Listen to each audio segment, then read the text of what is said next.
je suis Anne Ponty et vous écoutez Le Chantier. Le Chantier, c'est le podcast maison, travaux et déco dans lequel je rencontre chaque semaine des personnes qui ont réalisé une rénovation. Des particuliers comme vous et moi, ou des décorateurs, entrepreneurs, architectes, bref, des gens qui ont connu ou qui connaissent encore la vie de chantier.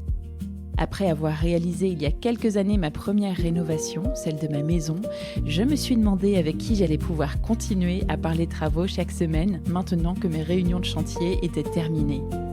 La réponse était toute trouvée. Avec ce podcast, j'ai voulu raconter ce qui se cache derrière chaque chantier. Des conseils précieux, des retours d'expérience sans filtre et des astuces pour éviter les erreurs, mais surtout des histoires de vie et des maisons qui racontent quelque chose de ceux qui les rénovent et les habitent. Parce qu'une rénovation, ça n'est jamais seulement une histoire de plan, d'isolation ou de carrelage, c'est aussi une aventure humaine faite de doutes, de joie, de compromis, d'imprévus et de beaucoup de bonheur lorsque le projet prend enfin vie. Alors que vous soyez en plein chantier, en train de chercher l'inspiration, de rêver à votre prochain projet ou simplement passionné par les belles rénovations, vous êtes au bon endroit. Bienvenue sur le podcast où l'on n'a pas peur de se salir les mains, où l'on adore parler plomberie, électricité, placo et ponçage de parquet. Bienvenue sur Le Chantier.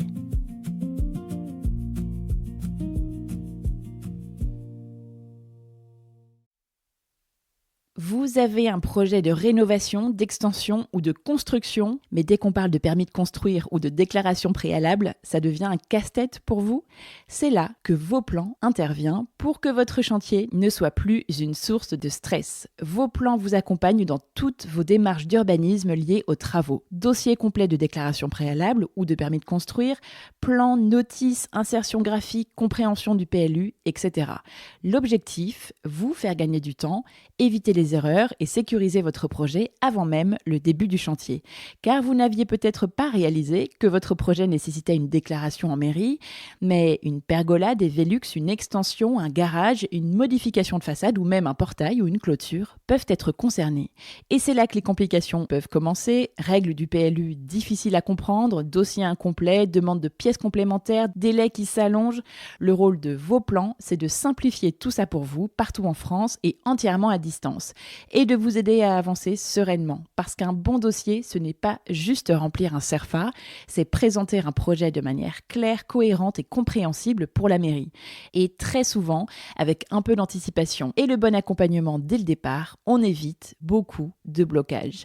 Alors avant de lancer vos travaux, faites-vous accompagner par des spécialistes de l'urbanisme et rendez-vous sur vauplan.fr.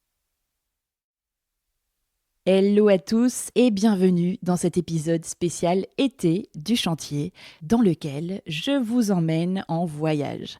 Vous le savez, tous les ans en été, j'essaye de faire un épisode sur un projet travaux mené à l'étranger. L'an dernier, on était parti au Maroc pour connaître l'histoire du riad de Caroline à Marrakech. Eh bien, fruit du hasard, le chantier que j'ai trouvé pour vous cet été se trouve aussi au Maroc. Mais cette fois, on part du côté d'Essaouira, sur la côte ouest, pour écouter l'histoire de Julie et Victor qui ont complètement rénové un local commercial pour ouvrir là-bas un restaurant. Un endroit tout indiqué pour cet épisode spécial été, puisqu'il s'appelle Soleil. Je ne suis pas allée les voir là-bas malheureusement, mais on a pu enregistrer cet épisode à distance. Alors installez-vous confortablement, ouvrez grand les oreilles et partez avec Julie, Victor et moi dans leur aventure de chantier marocaine et dans l'histoire de la création d'un lieu plein soleil. En même temps que vous écoutez cet épisode, rendez-vous bien sûr sur lechantierpodcast.fr dans l'onglet Home Tour et cliquez sur l'épisode 104 pour découvrir la visite en photo du restaurant ainsi que les avant-après des travaux. Mais je ne vous en dis pas plus et je laisse place à l'histoire de la rénovation de Julie et Victor. Hello Julie, hello Victor. Hello Anne. Bonjour. Bonjour Anne. On enregistre cet épisode spécial été du chantier. Vous êtes mes invités spéciaux pour cet épisode annuel que je fais tous les ans. J'essaye de faire tous les ans un épisode à l'étranger. Cette année, ça tombe sur vous. On est ravis. Merci de t'intéresser à nous. Donc, on enregistre en direct d'Essaouira, au Maroc, où vous habitez. Alors, vous m'accueillez à distance. Cette année, j'ai pas fait de déplacement. L'année dernière, j'étais allée à Marrakech dans un riad 3 jours pour l'occasion, mais là, cette année, j'ai pas pu. Donc, on fait ça à distance pour parler d'un magnifique chantier que vous avez mené là-bas, puisque vous avez rénové et ouvert à Essaouira un restaurant qui s'appelle Soleil. Soleil, exactement. Donc, c'était bienvenu pour cet épisode spécial vacances, spécial été. En plus, c'est un endroit qui est vraiment, enfin, d'après toutes les photos et les vidéos que j'ai vues, c'est un endroit qui est plein de soleil, de lumière. Donc, bon, je me suis dit que ce serait parfait pour cet épisode, pour se sentir en vacances, aussi dans le podcast. Donc, on va emmener tout le monde en voyage avec nous. Vous allez tout me raconter sur ce chantier, un peu hors du commun, par rapport en tout cas aux épisodes que moi j'ai l'habitude de faire. Alors, pour commencer, est-ce que vous pouvez vous présenter tous les deux, s'il vous plaît, nous dire d'où vous venez, parce que vous ne venez pas tout à fait d'Essaouira. Non, ce que vous faites dans la vie, ce que vous faites dans la vie, et puis avec qui vous habitez ici, du coup, à Essaouira. Alors, je commence. Je m'appelle Julie, j'ai 37 ans. On s'est installé ici il y a 3 ans maintenant. On est originaire de France. Alors moi je suis originaire de Paris, mais on a très longtemps habité à Marseille. On a fait un saut de puce à Bordeaux et ensuite à Arles. Mais je ne savais pas que vous avez été à Bordeaux. Ouais, on a rénové une maison à Bordeaux et on est parti juste après la rénovation. Ah oui. Ouais, et on a fait la même chose à Arles. On a emménagé à Arles après Bordeaux. On a rénové une maison aussi là-bas et on est parti. Donc. Ok, donc vous avez déjà pas mal d'expérience travaux. Exactement, petit passif de travaux. Je me demandais si c'était la première fois, pas du tout. Non, pas du tout justement. Et donc on a décidé de s'expatrier ici à Essaouira il y a 3 ans avec donc Victor, mon mari, nos 2 filles Java et Palma qui grandissent ici depuis 3 ans. Vous avez une fille qui s'appelle Java ? Oui. Non mais c'était mon but de prénom et c'est pas passé avec mon mec. Alors moi j'ai eu beaucoup de mal. Au début il m'a dit mais c'est absolument pas un prénom, ça n'existe pas, tu ne peux pas. Pareil. Je n'ai rien lâché et je pense Victor, bravo, je te félicite. Franchement, merci au nom de toutes les mamans qui veulent des Java. Je pense qu'il y en a pas beaucoup qui acceptent. Non, il y en a très peu des Java et elle le porte tellement bien, c'est ma petite fierté. Ah là là, on a finalement pris un prénom qui est pas si loin. Comment elle s'appelle ? Dans les consonnes. Elle s'appelle Alma, notre deuxième. Ah, j'adore aussi. Mais je voulais déjà pour notre première, j'ai réussi à le caler en deuxième prénom. Pour notre aîné. Ça passe. Et je voulais le mettre en premier pour notre deuxième et c'est... Non, il faut rien lâcher. Moi, j'ai dit je porte un enfant pendant 9 mois, c'est moi qui choisis. Et j'ai cédé. Écoute, moi, c'est trop tard. Et il a cédé. J'ai cédé. Bon, en tout cas, trop bien. Donc, bref, je referme la parenthèse. Donc, vous êtes arrivés ici avec vos 2 filles, Java, et du coup, j'ai complètement... Palma, la deuxième. Ah ben voilà, ça, j'ai complètement... Je me suis arrêtée sur Java et mon cerveau s'est éteint. Depuis 3 ans. Et qu'est-ce que vous faisiez comme boulot avant d'arriver ici ? Alors moi, j'étais décoratrice. J'ai longtemps bossé dans la déco, donc j'avais un petit pied dedans quand même depuis quelques années. Et avant ça, j'étais dans la restauration à Paris. Donc j'avais quand même aussi quelques antécédents et de déco et de restauration qui dataient un peu. Parfait, le combo parfait pour ce projet. Mais sachant que moi, en tout cas personnellement, quand je suis arrivée à Essaouira, je ne savais absolument pas ce que je voulais faire.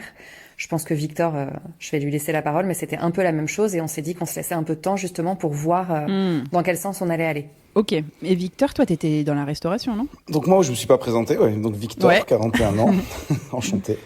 Originaire de Arles, mais ayant vécu la plupart de mes années à Marseille. Et effectivement, en fait, ma dernière activité, parce que j'en ai eu plusieurs, j'en ai eu pas mal avant de la restauration, c'était d'avoir des restaurants à Marseille, où j'en avais 2, un à Vauban et un vers République. Restaurant que j'avais décoré. Bien évidemment. Ah, bien sûr. Toujours pratique d'avoir une femme décoratrice. Ou un mec restaurateur. Ça va dans les deux sens. C'est dans l'autre sens.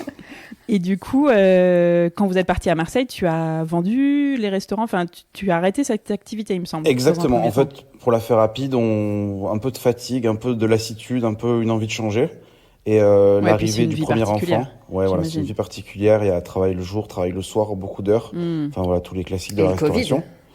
Et il y a eu le Covid aussi. Bien sûr. Ouais. Et le premier enfant, je pense que c'est aussi plus le premier enfant. Ouais, déclencheur de... Déclencheur. Le premier enfant, c'est un gros Covid. Ouais. Donc c'est un peu là où ça a un peu enclenché en nous une envie d'autre chose. Et la finalité est d'arriver au Maroc, mais avant ça a été de partir de Marseille pour Bordeaux. Donc c'est là où on a pris la décision pour changer, en fait, pour faire voir autre chose, découvrir un peu autre chose et voir d'autres villes. Et ensuite, on a fait Arles et enfin le Maroc. En fait, je pense qu'on avait envie, dis-moi si je me trompe, mais enfin, ça fait très longtemps, on y reviendra, qu'on voulait partir au Maroc pour y vivre. Mais je pense qu'on n'était pas encore prêt et on voulait être sûr, voilà, de plus trouver d'endroits en France où on se sentait bien. Donc on testait des endroits, mais ça le faisait pas. Oui, c'est ça. Bordeaux, non. Arles, non. Pourtant, on avait une Marseille, super vie à chaque fois, c'était chouette. Quand on est retourné vivre à Arles, on avait une super maison qu'on a adoré rénover. Tous les amis de Victor sont là-bas. Arles, c'est magnifique. Enfin, on avait une vie toute tracée entre guillemets et c'était très chouette. Mais non, on plafonnait. On plafonnait. Non, on savait qu'on avait atteint. Il nous manquait ce petit kick, quoi, le petit plus, le petit piment. Ouais. Un petit étincelle, quoi. Ouais, exactement. Et alors, comment toute cette histoire a commencé au Maroc, enfin à Essaouira? C'était quoi l'origine du projet et c'est quoi votre attachement au Maroc? Parce que je crois qu'il y a un truc qui remonte à très très loin. Alors, ça vient peut-être... Notamment Victor. Voilà, moi, mes parents vivaient une partie de l'année au Maroc. J'avais cette chance d'aller les voir très souvent en vacances quand j'avais du temps de libre. Et du coup, toi-même petit, tu es allé là-bas J'y allais petit, ouais, tout le temps. C'était il y a 20-25 ans, je crois. J'y allais très souvent. Et du coup, je pense que ça devient un peu viscéral au bout d'un moment. Ça rentre un peu dans les gènes, ou en tout cas le Maroc infuse un peu Ouais, c'est clair. Dans le corps. Et c'était à Marrakech, c'est ça? C'était à Marrakech. Donc j'adorais Marrakech, c'est une ville que j'adore encore aujourd'hui. Et le jour où on a décidé de venir vivre au Maroc, on s'est dit tiens, on va faire un test. On avait eu une période dans nos vies où on avait un mois ou deux où on travaillait pas, c'était un entre-deux. Et on s'est dit est-ce qu'on profiterait pas de cet entre-deux pour aller au Maroc faire un test? Alors, parce qu'on voulait pas se jeter. Je rebondis juste sur ça parce que c'était pire, enfin c'était mieux qu'un entre-deux, c'est qu'on venait de se marier et qu'en fait on s'est dit au lieu de faire un voyage de noces, on se fait un mois au Maroc et on voit justement avec Java à l'époque et moi j'étais enceinte de Palma, on voit sur un mois hors vacances dans une période un peu bâtarde de l'année comment on se sent quoi, vraiment en mode vie et pas en mode vacances. En mode test pour voir si on veut y aller ou en pas mode tout à test, fait encore. Si. Après, vous aviez quand même cette idée. Je pense que tu as un peu survolé juste dans le sens où nous, quand on s'est rencontrés il y a 10 ans, on s'est aperçu qu'on avait tous les deux l'amour du Maroc. Moi, ça faisait pareil 20 ans que j'y allais très régulièrement, surtout à Marrakech. Et du coup, ça devenait vraiment notre lieu de vacances. On y allait, je crois qu'il y a des années, on y allait 6 fois par an, quoi. Dès qu'on avait un week-end de libre, on y allait. On allait toujours à Marrakech. Et on s'y sentait super bien. Donc, on savait très vite... toutes les vacances, c'était là-bas, quoi. Beaucoup de vacances étaient là-bas. Tous les petits week-ends, les 4 jours, etc., c'était à Marrakech. On s'y sentait très bien. Et je pense me souvenir, même si c'est loin, qu'on s'est très vite projeté dans une vie là-bas, étant donné qu'on se sentait super bien au Maroc. Mais à la fois, on adore Marrakech. Moi, vraiment, j'aime viscéralement Marrakech. Mais il y a quand même des gros aléas là-bas, notamment la chaleur. Et le fait que ce soit extrêmement saturé en termes de restauration, d'hôtellerie, etc. Ah oui. Et de là, quand on s'est marié, parce qu'on devait se marier au Maroc, tout était réservé, tout était complètement organisé. Le Covid est arrivé, ça a tout foutu en l'air, donc on a fini par se marier à Arles, justement. Et après le mariage, on s'est dit... C'était sympa aussi. Et après le mariage, on s'est dit que justement, on se prenait ce mois au lieu de faire un voyage de noces pour pouvoir... passer 15 jours à Marrakech et 15 jours à Essaouira où on avait fait une semaine, je crois, une fois, rapidement. Je sais même plus si on était déjà allé. Moins, du coup. On connaissait très peu Essaouira. Je sais même plus si c'était pas la première fois qu'on y allait au final. Non, on y était déjà allé. Ouais. On y était déjà allé. Ah bah, et en fait, d'avoir pu faire les deux, d'avoir passé du temps sur place, d'avoir vu tout ce qui existait déjà, tout ce qui n'existait pas, notamment à Essaouira. En fait, on s'est dit, c'est ici. Parce qu'il y a plus de potentiel en termes de business qu'à Marrakech. Il y a moins de choses existent. Exactement. Il y a beaucoup moins de choses. Il y a beaucoup plus de choses à faire, ouais. Ouais, c'est ça. C'était un peu page blanche. Même s'il y avait déjà des gens installés, on n'était pas du tout les premiers expats. Il y avait quand même des super restos déjà ouverts, des super hôtels, etc. Mais beaucoup de place. On sentait que c'était une ville où il y avait une énergie, où tout était en train de prendre. Donc on était là au bon moment, dans une bonne émulsion. Marrakech, il y a une énorme émulsion, ça s'arrête jamais. Mais voilà, c'est quand même... on nous attend pas du tout à Marrakech. Ouais. C'est vachement ça, plus c'était difficile. Il y a combien de temps, du coup? Ça, c'était il y a 3 ans. Enfin, je pense 3 ans et demi ou 4 ans. Le premier voyage, plutôt 4 ans. 4 ans, le moment où on s'est dit, OK, ça sera Essaouira. Et à la suite de ça, en fait, donc moi, j'étais enceinte de ma deuxième fille de Palma. On faisait toujours autant d'aller-retour au Maroc. Donc Java, elle avait l'habitude aussi de passer beaucoup de temps ici. Et on est tombé sur une maison en location, donc que nous, on Oui, parce que là, derrière. vous dites, OK, on saute le pas, on y va. Ce mois-là a confirmé... Ouais, je crois qu'on se dit, écoute, j'accouche en France, et puis on voit. Et surtout, c'est à ce moment-là où on se dit, pas Marrakech. Parce que Marrakech, vraiment. Oui, parce que de faire les deux semaines, vous vous dites Essaouira, la vie est plus douce, il fait moins chaud. Avec des enfants en bas âge, c'est beaucoup plus agréable. Puis il y a la mer, ça joue énormément. T'as pas la pollution et tout. T'as zéro pollution, t'as pas du tout d'embouteillage, t'as une vie extrêmement douce, on va pas se mentir, c'est dans la nature, t'as les animaux partout, c'est vraiment une vie loin d'être stressante ici. Moi, j'ai eu pour l'anecdote un déclic à Marrakech. On vivait dans la Médina et un jour, je me retrouve un mercredi du mois de janvier à 16h, donc un jour pas fréquentation extrême, bloqué par le monde. C'est-à-dire qu'il y avait tellement de monde dans les petites rues de la Médina que je me suis retrouvé comme dans le métro à l'époque à Paris, je pouvais plus bouger.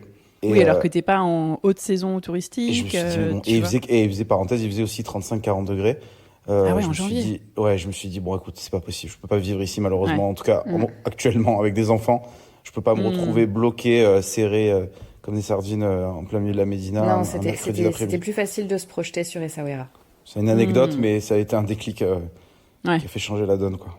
Et surtout donc, en fait, on se retrouve une semaine après à Essaouira où là c'est complètement l'inverse, c'est sauvage, c'est vaste, on a de la place de partout, il n'y a pas de problème de circulation, pas de problème pour faire des choses facilement. Donc là, ça a été le vrai déclic. Et à la fois, c'est quand même une ville. Bon, c'est beaucoup plus petit, mais c'est quand même une ville. T'as la Médina, tu vois, t'as aussi ce charme-là. Bien sûr, même beaucoup plus qu'à Marrakech d'ailleurs. Moi, je retrouve beaucoup Essaouira aujourd'hui, le Marrakech d'il y a 20 ans. Ah oui. C'est-à-dire que moi, quand je venais à Marrakech à 20 ans, l'aéroport était minuscule, il y avait 1 ou 2 vols par jour, comme aujourd'hui à Essaouira. Il y avait un charme, il y avait plein de choses que je retrouve aujourd'hui à Essaouira. Et à l'inverse, qu'on retrouve plus du tout à Marrakech aujourd'hui. Marrakech, c'est d'autres, ça a changé, ça a d'autres points positifs, d'autres attraits, mais qui sont pas ceux qu'on recherche nous actuellement. T'es sûr que quand t'as connu les deux, t'es content de retrouver un petit peu ce qui t'a séduit au départ, quoi. Donc vous prenez une première maison en loc. Exactement, pas pour y vivre, mais vraiment pour commencer à travailler et se dire en fait, c'est bon, on a un pied ici. On a un pied ici, on a une maison. Vous faisiez encore les allers-retours entre la France et là-bas ? Victor les faisait, moi je les ai fait vraiment jusqu'au bout, j'ai même menti, j'ai fait des faux certificats pour avoir le droit de prendre l'avion parce que je voulais absolument décorer la maison et faire le shooting. Donc, tu pouvais plus prendre l'avion après 7 mois de grossesse. J'étais à 2 doigts d'accoucher, j'ai cru que j'allais accoucher pendant le shooting, c'était un peu n'importe quoi a posteriori. Ah oui, donc toi tu commençais à trouver des boulots là-bas, tu décorais des maisons là-bas Non, et tout. moi pas du tout, mais la maison qu'on avait reprise, on a fait des travaux, c'était des petits travaux de réno, et du coup je voulais vraiment, avant d'accoucher, avoir le temps de la décorer, de refaire toutes les peintures, l'aménagement, etc., et de faire le shooting. Donc c'était le dernier but. Et ensuite, je suis rentrée en France et Victor a continué, me semble-t-il, pendant 1 mois à faire quelques allers-retours justement pour vérifier que tout allait bien dans la maison, etc. Mais on avait un pied au Maroc, ça y est. On avait une partie qui nous faisait bosser et qui du coup nous rapportait aussi de l'argent. Et une maison à location, tu fais quand même des travaux ? Ici au Maroc, tu peux. En fait, c'est pas du tout les mêmes contrats qu'en France, c'est beaucoup moins regardant et surtout en face. Si ton proprio en gros est d'accord, tu peux faire ce que tu veux. Donc tu injectes de l'argent que tu récupéreras pas forcément après. En tout cas, si tu te plantes, voilà. Mais libre à toi de faire ce que tu veux. C'est une maison que vous n'avez plus aujourd'hui ? C'est une maison qu'on n'a plus aujourd'hui depuis. Non, on l'a plus depuis 2 mois. Ah oui, donc vous y êtes resté un moment quand même. Ouais, on l'a eu pendant 4 ans. Je comprends l'investissement, d'accord. Oui, vous vouliez rester un petit peu, c'était pas une maison pour 3 mois Non, exactement. C'était vraiment pour la clientèle, quoi. Pour la clientèle ? Oui, pour je précise. Non, attends, c'était pas... En fait, quand on est arrivé au Maroc, on voulait avoir un travail. On voulait pas arriver... Et c'est ça, professionnellement, vous faisiez quoi, du coup ? On faisait rien, on était en stand-by, mais on voulait pas arriver au Maroc parce qu'on l'a vu et on l'a entendu. On peut très vite tomber dans une routine qui fait que pendant 1 mois, 2 mois, 6 mois, 1 an, on se retrouve à rien faire. Parce que la vie est cool, la vie est douce et les journées passent vite. Et pas très cher, donc... Voilà, donc on voulait pas arriver en ne faisant rien. Donc avant d'arriver, on avait loué une maison, et ce qui se fait beaucoup au Maroc, on peut louer des maisons et les sous-louer derrière. On peut travailler avec. Ah, ok. Donc en fait, c'est des espèces de maisons d'hôtes, on va appeler ça, que le propriétaire nous loue, et nous, on a le droit de l'exploiter. Donc vous la louiez quand vous étiez pas là, par exemple. Voilà, même on n'a jamais vécu dedans. On n'a jamais vécu dedans, c'était vraiment une maison dédiée à la location pour les clients. D'où l'explication de la rénover, de refaire des petits travaux pour accueillir des clients et ensuite gagner un peu d'argent avec ça. En parallèle, on loue une maison. Ah, ça y est. En fait, clair. on avait cette activité de location de maison Airbnb en parallèle du restaurant et des magasins. Ok, ça marche. Et du coup, ça a été notre première activité ici. D'accord. Ouais, Voilà. vous êtes arrivé avec déjà un projet pro qui n'était pas le resto, mais... Exactement. On va dire une gestion de maison d'hôte, quoi. Voilà. La gestion d'une petite maison d'hôte. Et un peu à distance, du coup. Et un peu à distance. Du coup, tous les allers-retours pour gérer Voilà. ça. Exactement. Comment est arrivé le projet resto, chercher un local, tout ça là? Comment ça a commencé? Vas-y, Victor, parce que justement, c'est toi le début. Non, en fait, pour en revenir encore à ça, justement, dans l'idée de pas traîner, de pas ne rien faire ici, on s'était dit, tiens, la facilité, c'est ce que je sais faire. On va chercher faire un petit restaurant, parce que c'est ce que je faisais en France. Et on voyait qu'il y avait aussi et je crois que tu voulais plus trop le faire, non? Finalement, t'as un peu changé d'avis. Ouais, mais avec un niveau plus cool. Ouais, et puis ici, ce sera peut-être différent, tu pourras plus faire Exactement. comme tu veux toi. C'était plus le midi, déjà à la base, on avait prévu de faire que le midi. Puis c'est pas les pour mêmes, avoir tes soirées libres. C'est pas les mêmes, moins de couverts, plus simple, plus facile à organiser et à gérer. Et surtout, il y avait un vide en l'offre. L'offre restauration était très faible. C'est surtout ça qui a été le décleur. Bah oui, on a vu que l'offre de faire un truc. Donc l'offre restauration très faible, enfin en tout cas pas à un niveau extraordinaire. Des budgets beaucoup plus accessibles. Et finalement, l'envie, quand les restaurateurs comprendront, mais il y a toujours un moment où on a envie d'y revenir. On déteste et on y revient toujours un petit peu. Et puis, on avait fait ça en France. Julie m'a aidé pour la décoration. Elle voulait aussi retravailler un peu. Donc, on s'était dit, même, on va travailler ensemble dans le restaurant. Et ça nous fera une nouvelle activité pour commencer. Et on pensait que ce restaurant allait être une petite activité, entre guillemets, qui allait nous permettre de commencer, une espèce de mise en bouche. Et en fait, c'est devenu notre activité principale à 100%. Trop bien. Et donc... Vous avez cherché exactement. Un local. Alors là, pour le coup, c'était Victor qui cherchait au début à 100% dans ses allers-retours, parce que moi, j'étais bloquée en France. Toi, t'avais accouché entre-temps ou t'étais sur le point? Non, quand la première fois qu'il a visité le local, il me semble pas que j'avais accouché. Je pense que c'était juste avant. Là, tu pouvais plus prendre l'avion, là. Non, là, là, c'était pour moi que on je te faisais croyait plus. pas si tu disais que t'étais à moins de 7 mois. Non, là, ça passait plus du tout. Et je crois que tu visitais 10 locaux par jour. Exactement. Ah oui. Et c'est une amie qui vous a montré ce local, je crois. C'est ça, exactement. Je te laisse raconter. C'était, quand on venait ici avant d'avoir une maison, justement, on était dans un hôtel qu'on salue au passage, qui s'appelle l'hôtel Baousala, qui est un hôtel merveilleux à Essaouira. Et il y avait une amie à nous qui s'appelle Léa, qui était à l'intérieur et qui bossait là-bas, qui était la gérante du lieu. Et quand on discutait le soir autour d'un verre et que je lui disais que je cherchais un lieu pour un restaurant, elle me parlait de plusieurs lieux, dont un où elle me disait, tiens, tu devrais aller voir, j'ai entendu parler d'une personne un peu âgée qui traîne dans son local. Je crois qu'il cherche, ça a un peu de charme. C'est sur un parking. Va jeter un coup d'œil un jour. Et je sais pas, une journée où j'avais rien à faire, je me dis tiens, je jette la voiture devant et je vais quand même aller voir. Et coup de chance, ce monsieur était à l'intérieur.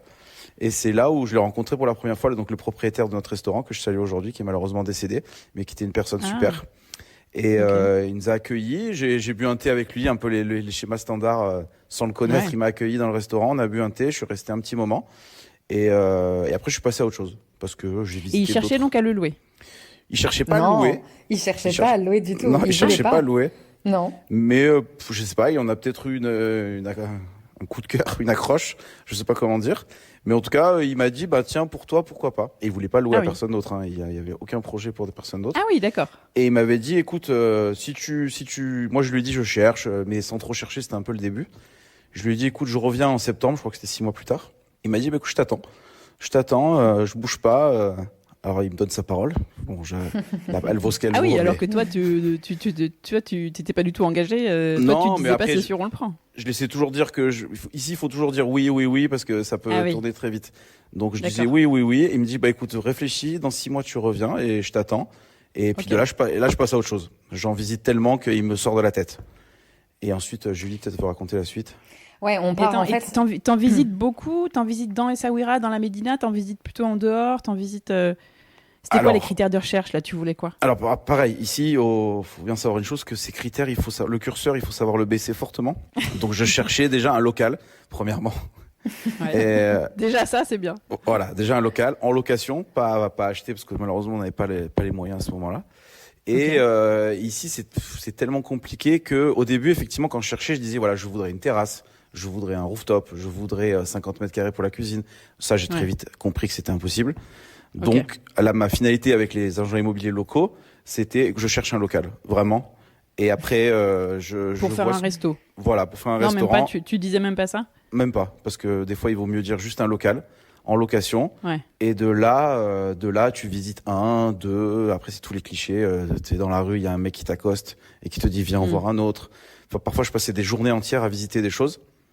Il y avait des choses disponibles, mais il y avait très souvent, il n'y avait pas le coup de cœur. Ça, clairement, il y avait très rarement le coup de cœur. Et on se sentait un peu obligé parfois, au bout d'un moment, de prendre un local à défaut parce qu'il n'y avait pas de choses vraiment très dans nos critères. Non. Ça, c'est rigolo. Ça veut dire que déjà, parce que vous allez nous raconter les travaux, mais pour avoir déjà interviewé Caroline l'année dernière qui a rénové son riad, bon, c'était des énormes travaux pour le coup, mais à Marrakech, elle m'a raconté que les travaux en France ou ailleurs, d'ailleurs, dans plein d'autres endroits du monde, en tout cas en Europe et au Maroc, c'est assez différent sur pas mal de points. Ouais, ça au niveau de la recherche immobilière, il y a déjà, tu vois, il faut être assez ouvert. T'as un mec dans la rue qui te dit « Ah, viens, moi j'en ai un, machin. » Bah, il faut y aller, en fait, quoi. Je pense que nous, étant donné que ça faisait 20 ans qu'on traînait au Maroc, entre guillemets, rien ne nous semblait étrange. On a toujours, c'est pour ça aussi qu'on habite ici, c'est qu'on s'est toujours senti ultra à l'aise dans les codes marocains. Beaucoup plus, d'ailleurs, pour moi, que dans les codes français. Donc, en fait, c'était déjà notre normalité, un peu, même sans y vivre. Mais en effet, oui, c'est complètement ça. T'as des mecs qui t'accostent, qui te disent, suis-moi. Et t'as pas peur de le suivre pour aller voir son local? Non, c'est hyper safe ici. Franchement, je crois qu'il y a une fois en 3 ans où j'ai appelé Victor en disant, écoute, il y a un mec que je connais pas qui veut m'emmener visiter un local dans une cave. Est-ce que je peux y aller? Et tu m'as dit, oui, je le connais, c'est bon, tu peux y aller. Et du coup, il visitait tout ça. Moi, j'étais à distance.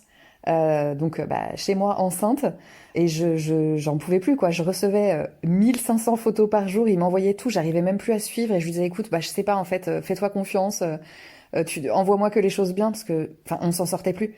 Et en effet il y avait des choses super mais où on se projetait pas sur la localisation, sur un détail, il y avait pas de parking, il y avait pas ci, il y avait pas ça. Et quand il m'a envoyé les photos du restaurant donc actuel, je me vois me dire waouh, trop sale, trop de travaux, trop grand, pas en premier restaurant quoi. On fera ça plus tard. Là, on veut un petit local, on veut pas mettre beaucoup d'argent et pouvoir envoyer un truc rapidement. D'accord. Donc ça matchait pas forcément avec la première idée. Donc next en fait, mais même sans réfléchir. Après avec Victor, on a un peu le même caractère au niveau des business où on parle jamais trop des choses. C'est tout au feeling à 100%. Donc, on se pose jamais autour d'une table en se disant, OK, qu'est-ce qu'on aimerait faire, qu'est-ce qu'on va faire l'année prochaine. On trouve un local. Si le local nous plaît, OK, à partir de là, on fait quoi? Donc là, on avait les photos sous les yeux. Il y avait toujours pas le coup de cœur. Donc, next, on continue en tout cas à visiter, quoi. Du coup, Victor, t'as continué à en voir pas mal. Et finalement, t'en as trouvé un et vous avez failli signer un local qui était à 50 mètres de celui que vous avez finalement pris. Exactement. Du vôtre. Ouais, c'est ça. Donc, vous alliez le signer. Là, on vivait ici. Qu'est-ce qui s'est passé? J'ai accouché, on est venu. Vous aviez emménagé. Là, on a emménagé. On continuait à chercher parce qu'on n'avait toujours rien signé. Et on tombe sur ce petit local qui est à 50 mètres du restaurant actuel. Et même si c'était pas notre coup de cœur de base, moi, j'ai vachement aimé l'idée que ce soit justement complètement loufoque comme emplacement. Et en Pourquoi fait, loufoque?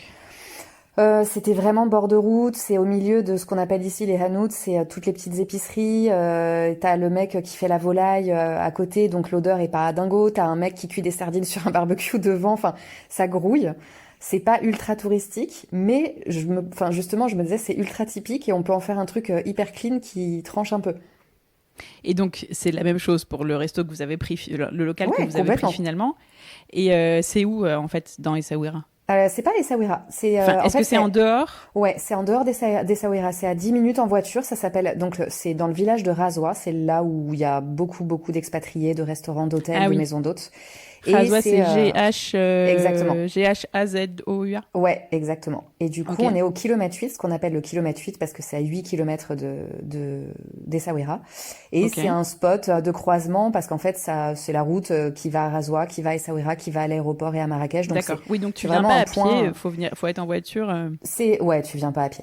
Tu viens en taxi, donc il fallait un parking. Voiture. Il fallait un parking, parce qu'on voulait avoir du monde quand même pour pouvoir tenir. Donc on se disait un parking, c'est quand même pas mal. Oui, et puis ça on l'a appris au Maroc, mais il faut vraiment avoir un parking au Maroc.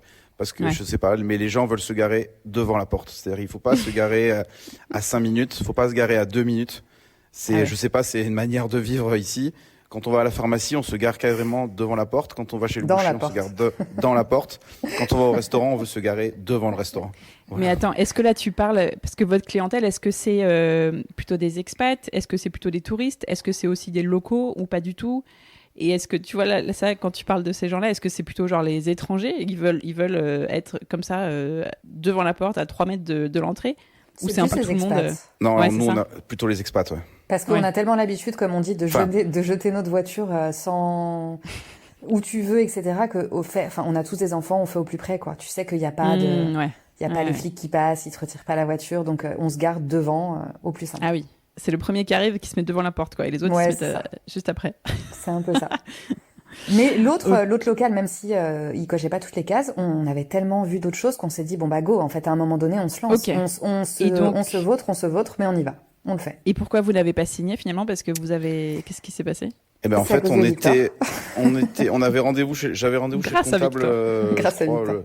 Je crois l'après-midi, et donc c'était un peu la dernière visite avec. Et en fait, sur le parking, pour le coup, pour la première fois, on s'était pas garé devant notre local, mais on s'était garé à 50 mètres du local. Devant l'autre. Et en fait, au moment de rentrer dans la voiture pour partir, je vois la porte de notre restaurant aujourd'hui qui est ouverte. Mais qui n'était pas un restaurant à l'époque. Donc en fait, il n'y avait pas marqué restaurant, ça n'avait pas du tout. Et la porte n'était jamais ouverte. Et tu vois ouvert et tu te dis, ah, c'est le local que j'avais visité? Exactement, qui m'était sorti de la tête pour X raisons. Vraiment? Ah, putain, c'est ouf. Et je dis à Julie, regarde, la porte est ouverte. Alors ouverte. que le monsieur, il t'avait dit qu'il t'attendait et tout. C'est clair, il a aucune parole. Quand on est rentré, il a dit, tu vois, je me suis dit, il va jamais me reconnaître. Impossible qu'il me reconnaisse et tout. Il m'a reconnu tout de suite. Dès que je suis rentré. C'était quoi, 6 mois avant? Ouais, voire peut-être même plus, je crois que c'était presque. Ah ouais. Non, je pense 6 mois. En vrai, 6 mois. Mais bon, c'était déjà fou qu'ils te reconnaissent. Et donc là, malheureusement, je sais comment fonctionne Julie, elle fonctionne au coup de cœur, et j'ai compris au bout de 30 secondes que c'était le local qu'il fallait prendre. Que c'était mort. Que c'était celui-là qu'il fallait prendre et pas l'autre. Ah ouais. Parce que on a poussé la porte. Quand elle sautille, c'est qu'elle sautille dans tous les sens. Non mais toi, je crois que t'es rentré et que tu t'es retourné et tu m'as dit, bon tu vois, c'est le bordel. Hein. Et je t'ai regardé, je t'ai dit, non stop, c'est bon, c'est celui-ci. Je t'ai dit c'est le bordel, mais c'est bon. Mais genre je voyais tout, j'avais mes yeux de décoratrice où je ne vois pas du tout le bordel, je vois tout fini en fait. T'as une espèce de filtre qui se met devant tes yeux, de scanner. Tout était nickel, tout était beau, tout était merveilleux, quoi. Tu te projetais vachement bien. Je me projetais dans les volumes, pas du tout dans la déco finale, etc. Mais en tout cas, l'ambiance était juste magique. Enfin, pour moi, il y a eu un truc magique qui s'est passé. Pourquoi il était comment ce local? Déjà, j'ai eu un coup de cœur pour le propriétaire, comme on disait, qui était vraiment un homme super, qui s'appelle Brahim, qui était tout mignon, qui nous accueillait vraiment parce que c'était chez lui. Il faisait restaurant de temps en temps aussi. Quand il avait envie de travailler, il allait faire des courses et si quelqu'un voulait un tagine, il leur faisait à manger. Trop bien. Ouais. Donc trop mignon. Ça avait été exploité, je crois, 10 ans avant, vite fait en restaurant. Mais voilà, c'était à moitié sa maison. Il y avait des gens qui squattaient, il y avait du bordel de partout. Mais la structure du lieu était incroyable. Les arches, la lumière, des puits de lumière partout, une grosse jardinière au milieu. Enfin, en fait, il y avait une âme. Et étant donné que c'est lui qui a construit cet endroit sur les 20 dernières années, chaque année, il en faisait un peu plus, il continuait. Je pense que ça se sentait. Et moi, je suis hyper sensible. En fait, il y a plusieurs pièces. C'est plein de pièces différentes. Et alors, beaucoup en extérieur et une partie en intérieur. Dont certaines à ciel ouvert. Ouais, exactement.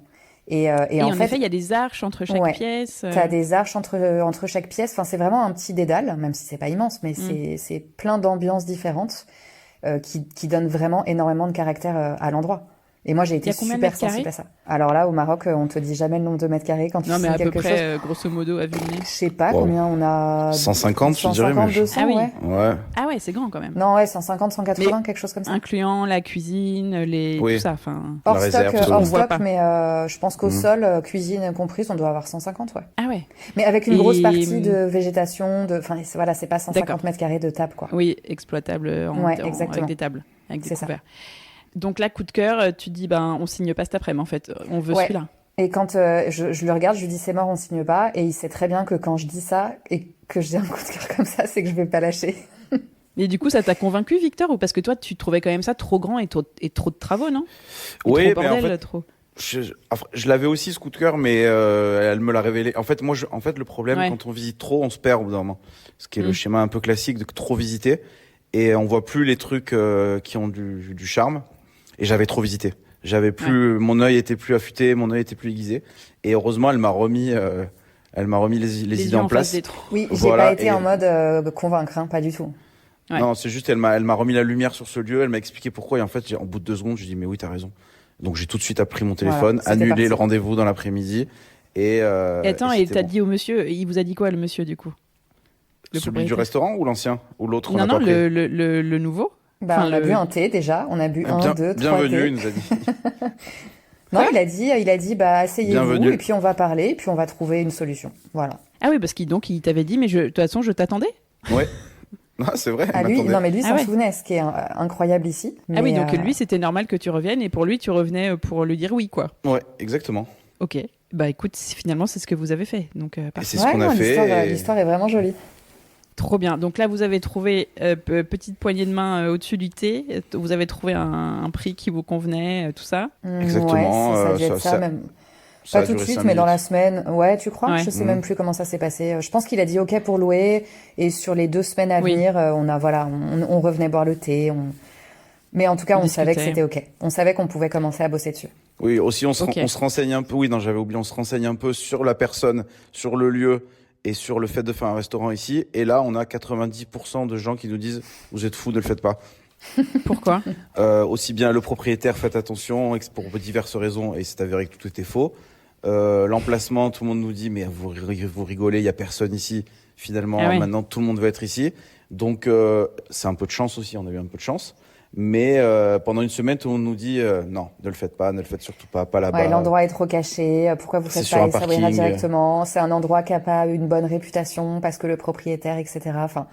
Et comme quoi, il faut pas écouter, surtout les gens qui habitent ici depuis un peu trop longtemps. Surtout en général, nous, plus on nous dit ça, et plus ça va nous chauffer en fait.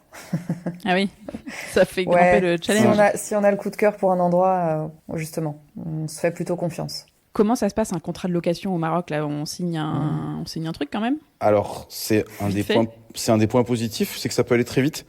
Il y a des lois, il y a des règles, il y a des obligations, mais c'est des contrats un peu standards.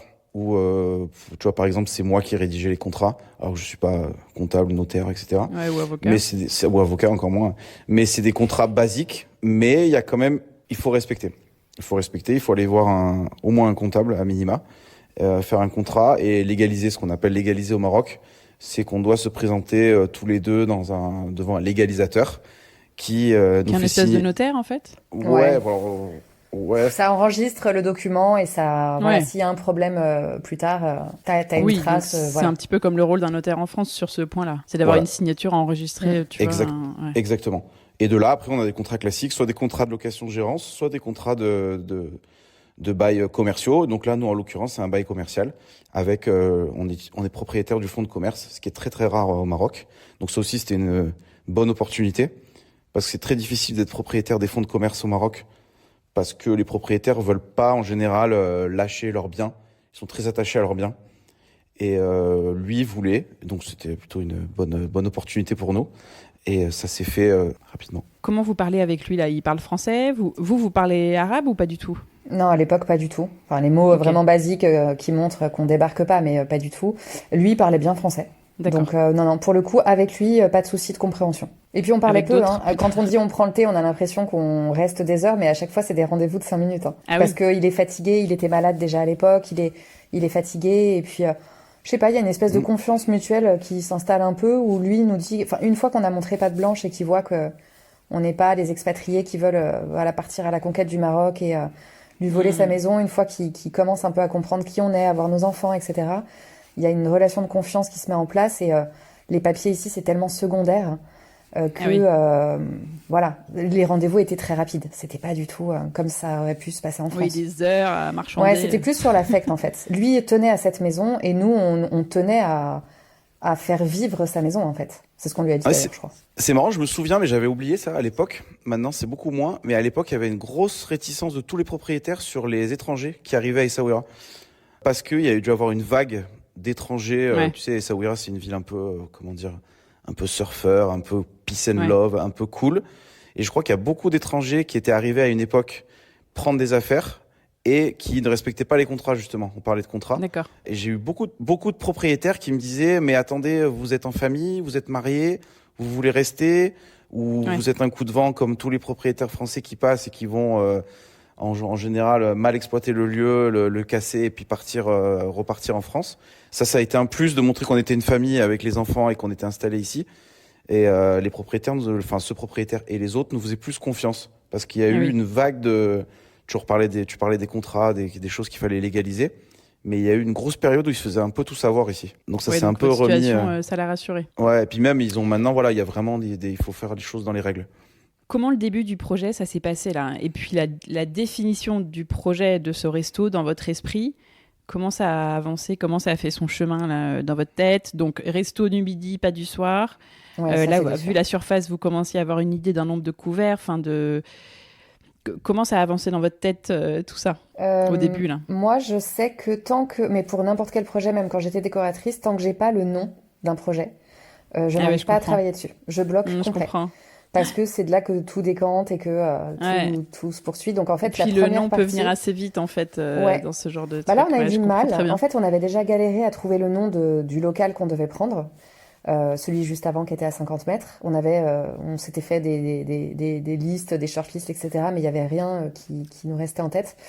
Et je crois qu'on a un peu galéré aussi au début. Et du coup, on n'avançait pas forcément sur le projet parce que justement, moi, je bloquais complètement. Et puis, je pense qu'on devait être là-bas avec les filles. On parlait, et puis on s'est dit, c'est quand même chouette, la terrasse, il y a toujours du soleil. Et le lieu est baigné de lumière, etc. Et en fait, tout bêtement, on s'est regardé, on s'est dit, soleil, en fait. Soleil, ça sonne bien, c'est court. Mais c'est trop bien. Ça s'utilise facilement. Et voilà. Pareil, petit coup de cœur en se disant, allez, go. C'est un super nom. Ça n'existait pas à Essaouira. Ça n'existait pas à Essaouira. Ça n'existait, je crois, même pas. Enfin, même sur Instagram. J'avais regardé et je crois que c'était dispo facilement. En tout cas, Soleil Essaouira, c'était facile. Oui. Et puis ça se prêtait tellement au lieu, et surtout Victor dans ses anciens restaurants faisait de la cuisine méditerranéenne. Et l'idée, alors sachant que c'était une idée parce qu'on n'avait pas de chef à l'époque, on voulait aller vers ça aussi, refaire un peu soit de la street food, soit de la cuisine méditerranéenne. Mais en tout cas voilà, donc ça matchait à tous les niveaux. Donc on avait le nom, ça c'était la première étape. Mais vous saviez pas exactement où vous alliez, mais il y a eu un nom. On savait pas du tout où on allait. On tâtonnait surtout. Et du coup, moi, je me suis mis un petit coup de pression pour démarrer un peu la déco dans ma tête. Je sais que... Alors, Victor, en général, il est de très bons conseils. Et sur ce projet-là, je crois que tu as eu vachement d'idées. Chose que tu n'avais pas forcément en France, enfin, pas autant. Peut-être parce que tu bossais déjà, que tu avais déjà la tête à fond. Mais je me souviens que justement, moi, j'ai un peu donné le début du projet avec l'idée de garder la lumière au maximum et d'apporter des couleurs un peu fortes pour justement que ce soit hyper visuel. Hyper graphique et j'ai toujours un peu en tête Instagram, c'est bête mais on sait que c'est un endroit qui va attirer les touristes et que du coup il faut qu'il y ait des endroits à prendre en photo, etc. Surtout si votre cible en effet est plutôt la clientèle étrangère, touristique. Et puis moi j'aime beaucoup travailler la couleur dans mon travail de décoratrice, c'est ce que je faisais aussi vachement. Donc en fait je retournais juste dans quelque chose que je savais plus ou moins faire et encore une fois j'avais le lieu final en tête. Et de là, quand j'ai commencé à te l'expliquer, Victor, qui sur le coup, c'est pour ça que je pense qu'on bosse très très bien ensemble, on se fait une confiance absolue des deux côtés. Moi, je ne mets jamais la tête dans la partie administrative, ce n'est pas du tout mon truc. Au projet culinaire. Ça sur la partie cuisine, au début, j'étais quand même vachement avec lui. Mais sur la partie finance et administration, c'est lui à 100%. Ouais, gestion. Ouais, gestion, c'est vraiment lui. Sur la partie déco, d'habitude, c'est moi. Mais là, tu as été vachement présent aussi. Et du coup, t'as donné aussi plein d'idées. Et on a commencé par cette idée, ok, on garde le maximum de blanc, enfin, on repeint tout en blanc, on décroute tout, et on va y mettre de la couleur. Donc ça, c'était la première étape. On décroute. Parce qu'il y avait de la croûte partout. Il y a tellement d'humidité à Essaouira que tout se décollait. Il y a énormément d'humidité ici. Ouais. On est vraiment pas loin de l'océan, donc c'est très humide. Bien sûr. Et puis, c'était un endroit qui avait besoin vraiment d'être nettoyé et décrouté. Décrouté. Oui, donc toi, le but, c'était gérer plus la partie aménagement déco. Et toi, Victor, le développement du projet, la gestion et les travaux un peu plus du coup, non ? Enfin, les gros travaux, quoi. Alors, les gros travaux, non, ça, c'était aussi Julie, quand même. Ah ouais ? Moi, j'étais plus... Ah ouais, moi, j'ai l'impression que c'était plus toi. Ah ouais, écoute, tant mieux.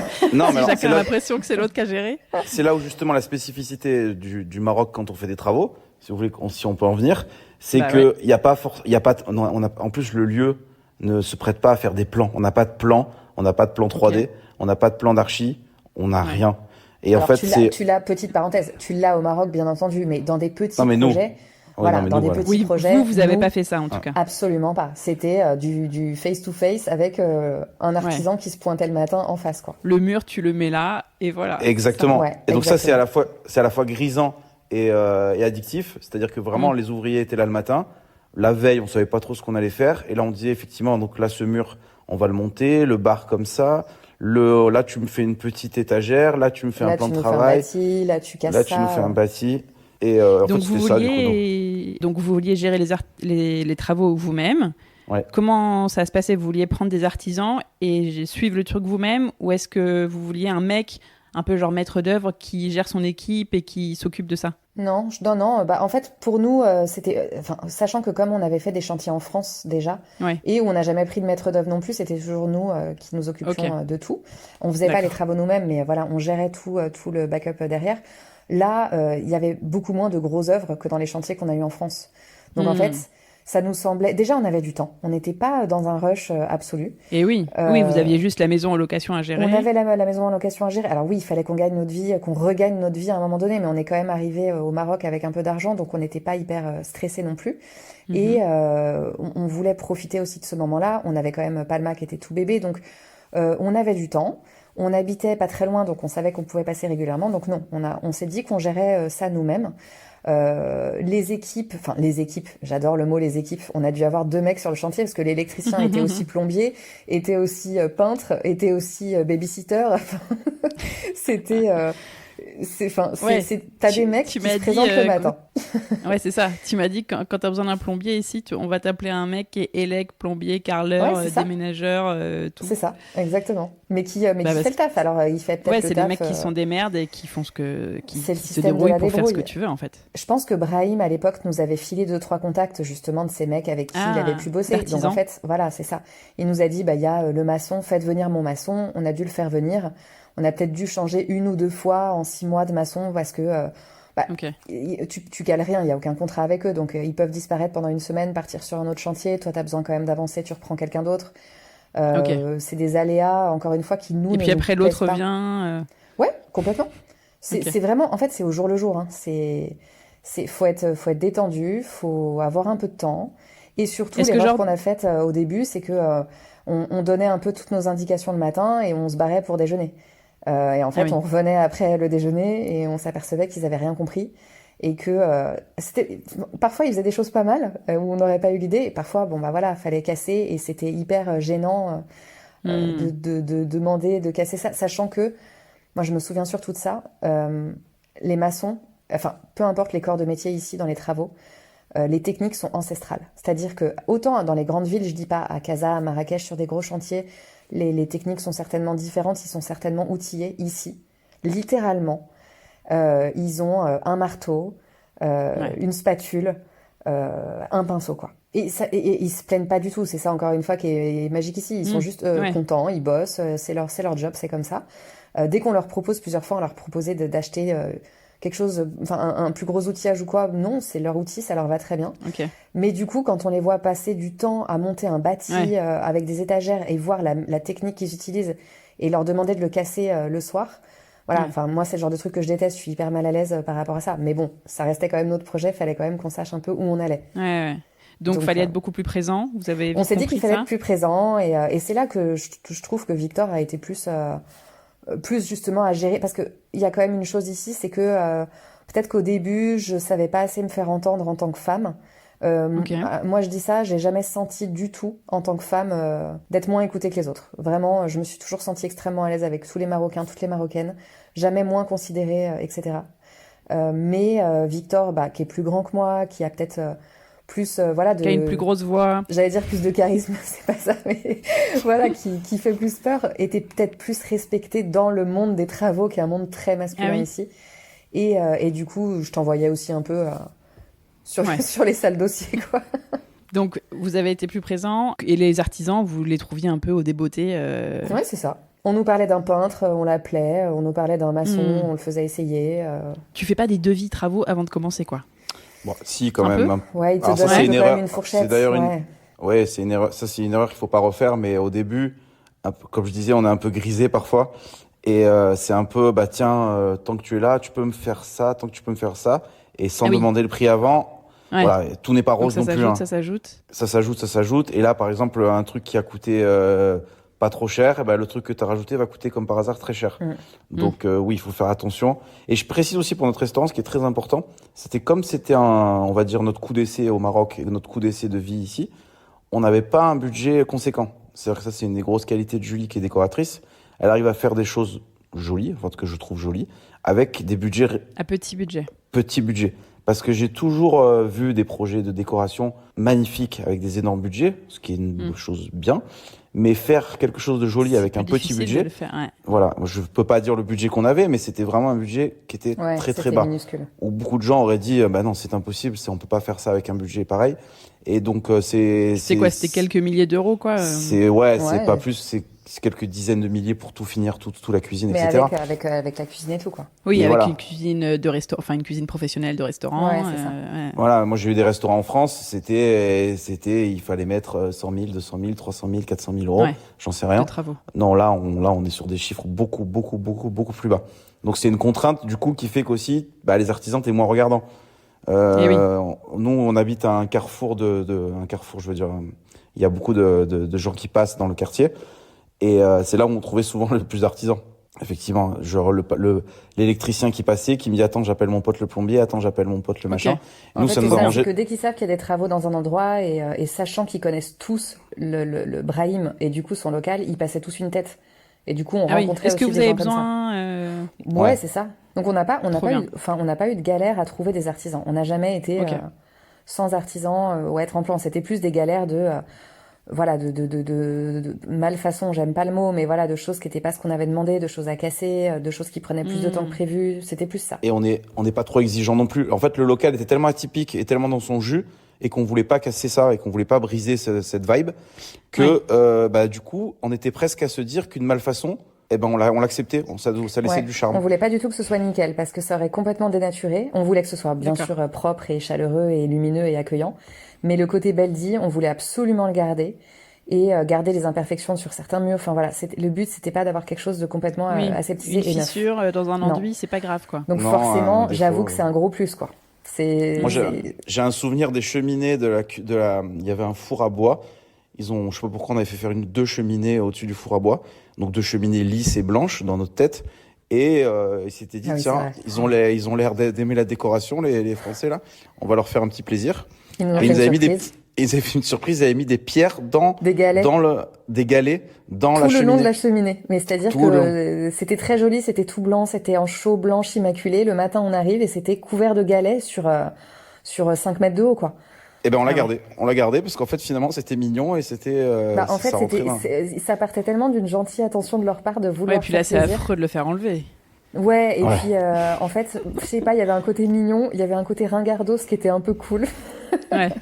Ça se mariait un peu à l'endroit.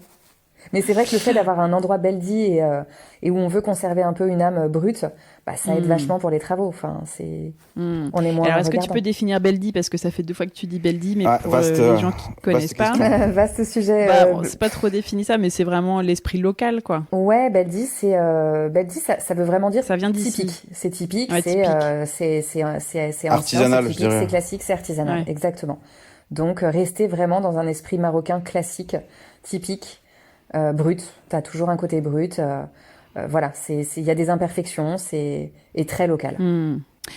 Donc vous vouliez garder un esprit très local, typique, mais dans l'air du temps quand même, quoi. Le but c'était moderniser, pas moderniser, mais déjà le but c'était de se faire plaisir. La déco ça reste quand même un plaisir, donc c'était que ça nous plaise à nous.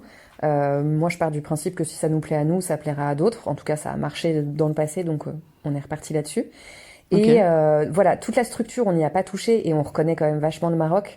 Il y a toute une pièce à l'intérieur où c'est du beige mat au sol, donc les carreaux de terre cuite vraiment typiques marocaines. Émaillés. Alors c'est non émaillé le beige mat. Pas émaillé, pardon. Ouais, c'est le zéliche qui est émaillé et là du coup c'est non émaillé. Et donc en fait on a absolument gardé au maximum tout ce qui était préservable. Les murs à la chaux. Il y en avait déjà. Ouais, il y en avait déjà. Le beige mat, il était d'époque, donc on a bien sûr tout laissé.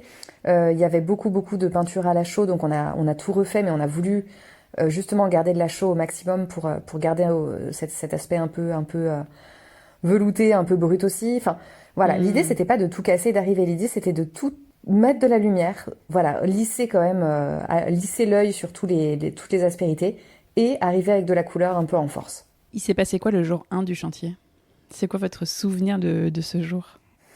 Je sais même pas si j'arrive à m'en souvenir. Moi, j'ai des souvenirs globaux de tout. Je sais pas, le premier truc qui a été cassé ou le premier truc le jour où vous avez eu les clés, est-ce que vous direz que vous êtes allé, je sais pas... Ouais, alors nous, t'allais dire, on n'est pas très... On n'est pas très sentimental.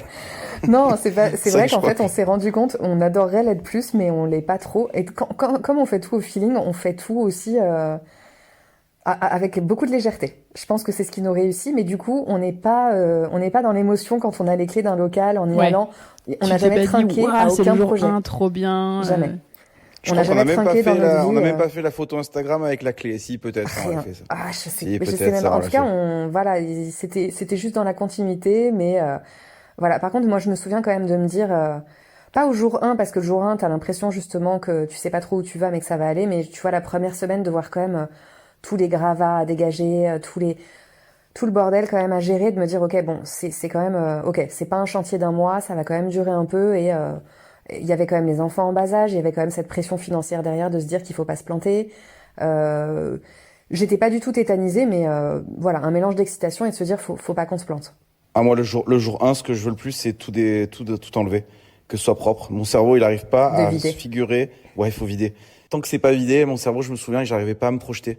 Donc j'attendais qu'une chose, c'était que tout soit vidé, tout soit dégagé de l'intérieur pour se projeter. C'est quoi tout ? Qu'est-ce qu'il y avait à vider ? Il y avait du mobilier, il y avait du mobilier, il y avait des coussins, il y avait des tables, il y avait des... En fait, c'était un débarras. Il avait mis toute sa vie. C'était une brocante géante, quoi. Et vous avez il a stocké ailleurs ou vous avez... En fait, il a gardé... Il y a une partie du restaurant qui reste sa maison, qui est pas accessible au public, et du coup, qu'il a récupéré vraiment pour lui, pour sa maison.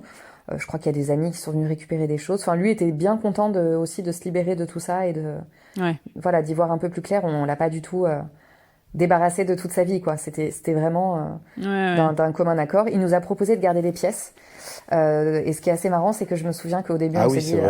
Victor m'a appelé en me disant, est-ce qu'il y a des choses que tu veux garder ? J'ai dit, alors là, non, bien sûr que non, parce que autant le local était génial, autant vraiment... je sais pas s'il y aura des photos ou pas, mais c'était pas joli. Et en fait, on a quand même gardé 2-3 choses de déco, dont des choses sublimes, et où aujourd'hui, tous les jours, on nous demande est-ce que vous le vendez, est-ce que ça vous le gardez ? Non mais attends, il y avait des fers forgés en forme de soleil, des miroirs en forme de soleil. Je pensais à ça, ouais. Vous les verrez sur les photos, je sais pas si c'est des photos, mais... on les voit sur les photos avant et on les voit aussi sur les photos après. Ouais, exactement. Et on l'a gardé, ça on l'a gardé, parce que ça c'était vraiment c'est trop bien, et puis c'est le miroir soleil, c'est parfait. Quand on est tombé dessus, on s'est dit comme quoi, voilà, il n'y a pas de hasard. Et la masterpiece que j'aime d'amour et qu'on a gardé, c'est un énorme coquillage en bois massif, mais qui est hyper lourd, et en fait on en a trouvé 2. Je me souviens que je crois que les ouvriers les avaient mis dehors à la déchetterie, et que Victor m'avait dit m'avait envoyé une photo en me disant je pense que t'aimes bien, est-ce que tu veux le garder ? Et c'est une pièce mais sublime. Et du coup voilà, aujourd'hui tout le monde nous demande si c'est en vente à la boutique, et ça je le garde vraiment. Ah ouais, ça j'y tiens fort. Qu'est-ce que vous avez refait pendant ces travaux-là ? Si on fait un petit peu la liste, ça a été quoi les étapes rapidement ? Bon, il y a eu tout vidé, puis ça a été quoi ? Les murs, les sols, plomberie ? Tous les murs, tous les sols, mis à part le beige mat, toute la plomberie, électricité. Il y avait quoi au sol ? C'était du béton, c'était... Ouais, c'était... Il y a des carreaux de ciment anciens qu'on a gardés, qui étaient colorés, qui étaient très typiques, on les a gardés, dans la partie où elle était bien conservée. Il y avait un béton cracra, donc ça, on a tout refait. On a fait une ouverture entre plusieurs... Enfin, il y a 2 terrasses qui étaient connectées par une porte. On a fait une ouverture dans le mur. On a créé une fenêtre pour amener de la lumière justement sur cet espace-là. On a refait un toit parce qu'il y avait des fuites et on savait que ça allait être problématique à un moment donné. Donc on a tout cassé, on a tout refait. Toute la cuisine à 100%. Ouais, toute la cuisine. C'était déjà une cuisine ou pas du tout ? Alors c'était une cuisine, mais c'était une cuisine, mais une cuisine pour personnel, quoi. C'était une cuisine personnelle. Ok. Donc, et là, il fallait faire une cuisine de resto pro pour pouvoir accueillir. Vous projetiez combien de couverts à peu près ? On fait 40 assis en un service, on peut faire 35-40 couverts. Ok. Donc c'est quand même une bonne taille cuisine. raisonnable. Donc ça va, c'est facile à gérer. Ok. Pour toi, peut-être. Non, mais c'est une cuisine ouverte. La difficulté, c'est que c'est en fait c'est une cuisine. Et d'ailleurs, ce qui est un vrai point fort du restaurant, c'est que c'est une cuisine ouverte. Et du coup, on aime bien, c'est qu'en fait, on n'a pas. On voit les gens cuisiner. On voit les gens cuisiner. Notre personnel connaît nos clients. Le chef connaît les clients. Tout le monde et ça, c'est agréable. Ça crée une espèce d'ambiance dans le restaurant qui est très cool. Tous les différents espaces sont connectés. Et ça, on a voulu garder le maximum d'ouverture. C'est-à-dire que c'est un restaurant qui est quasiment entièrement ouvert sur l'extérieur. Donc l'hiver, parfois, c'est un peu compliqué. Mais globalement, tout se connecte et tout est ouvert. Donc tout ça, et puis surtout, en fait, ce qui nous a le plus occupé, il y a eu quand même des bonnes galères de plomberie, d'électricité, parce que le tableau électrique était pas suffisamment puissant, la plomberie sautait tous les matins. Enfin, on n'a pas l'eau de la ville, on a que l'eau du puits. Oui, c'est vrai que tu m'as dit que c'était un puits. Ouais, c'est un puits comme bien souvent ici, mais du coup on n'est pas raccordé à l'eau de la ville. Du coup, Brahim en plus chez lui c'était aussi connecté sur notre puits. Du coup ça tirait dessus, ça n'arrivait pas en cuisine, ça n'arrivait pas dans les toilettes. Donc les tout galères le quartier qu'on a d'ailleurs eues, c'était relié. Oui, c'est vrai que tout le quartier s'était relayé. C'était on a découvert que tout le quartier était relié à notre électricité et à notre puits. Nickel. Donc ça, voilà, il a fallu arrêter ça. Il y avait cette partie-là qui était... Il a fallu faire un petit tri. Ouais. Ça, c'était la partie de Victor. Hein. Alors là, pour le coup, c'est les petites surprises de découvrir que... Petite spécificité, encore découvrir que la moitié tous les voisins étaient connectés sur le puits et sur le compteur électrique. Ah putain, ouais. Donc là, il faut les dégager gentiment. C'est pour ça que ça sautait en fait. Je pensais que c'était la cuisine, mais non. Et surtout voilà, repeindre, redonner, revoir tous les codes couleurs, toute la trame de couleurs. Oui. Ça, moi, j'ai un peu galéré parce que justement, j'aime tellement la couleur que j'arrivais pas trop à orchestrer, mais bon, au final, ça s'est fait avec un peu de temps. On a commencé à réfléchir, on a fait pas mal de loupés. Une fois que tout a été un peu propre sur la structure et qu'on commençait un peu à travailler la couleur, je crois que j'ai eu 3 semaines où tous les jours j'allais acheter 2-3 pots de couleurs différentes et c'était moche tous les jours. Qu'est-ce que t'essayais ? Parce que au final t'es arrivé c'est surtout blanc, jaune, rouge, non ? Ouais, c'est surtout ça. Mais c'était en fait, alors on a un super mec ici qui a une boutique de peinture et qui peut faire les peintures sur mesure comme en France. Donc tu travailles avec des nuanciers, mais ça ressort pas aussi bien qu'en France malheureusement. Et quand t'appliques ta peinture, c'est pas forcément ce que t'as demandé.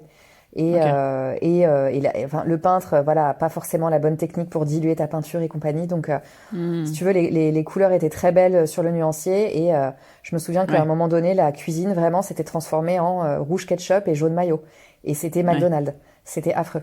Si tu fais des burgers, ça va, mais bon. Ouais, c'est ça, c'était pas le délire du lieu. Donc, beaucoup de galères. Pour moi, je me suis un peu arraché les cheveux sur ça, sur gérer les couleurs des structures.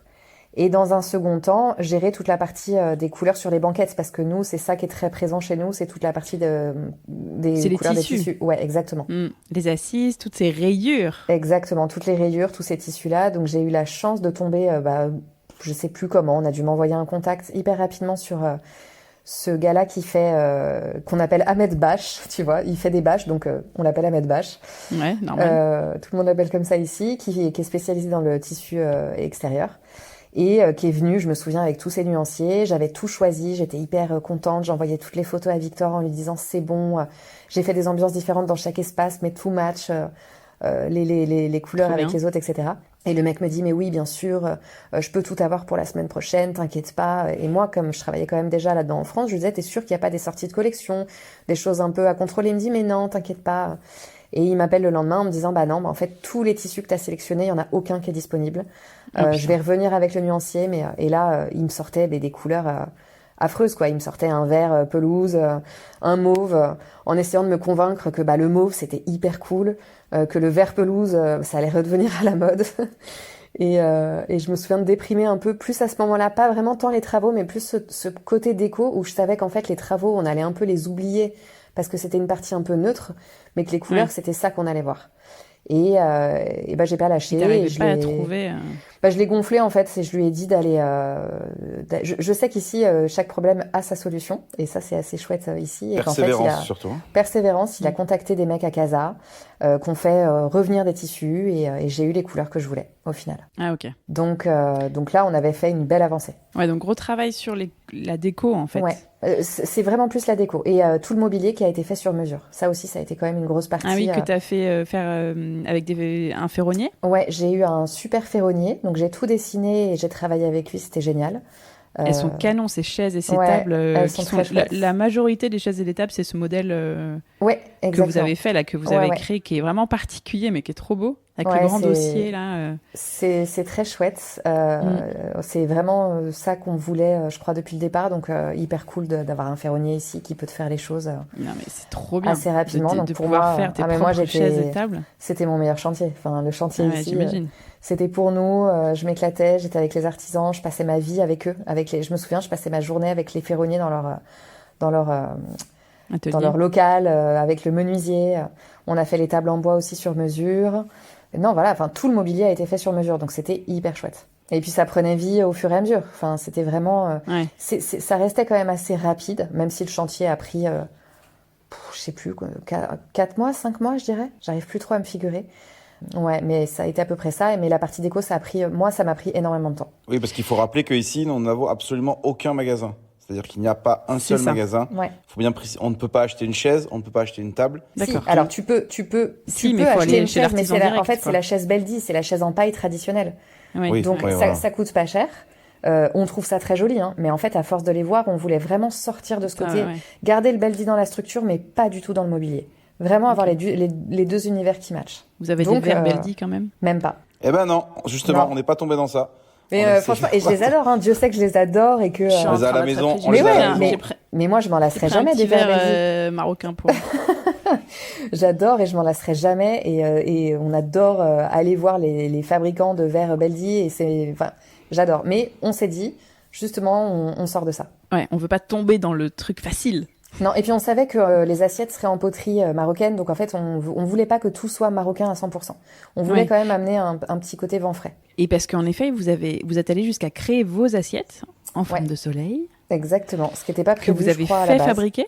Ouais, en fait, là pour le coup, c'est toi, Victor, qui m'a donné l'idée. Tu m'as dit ça serait cool, étant donné. En fait, moi, je travaillais avant à Marrakech, avant de vivre au Maroc.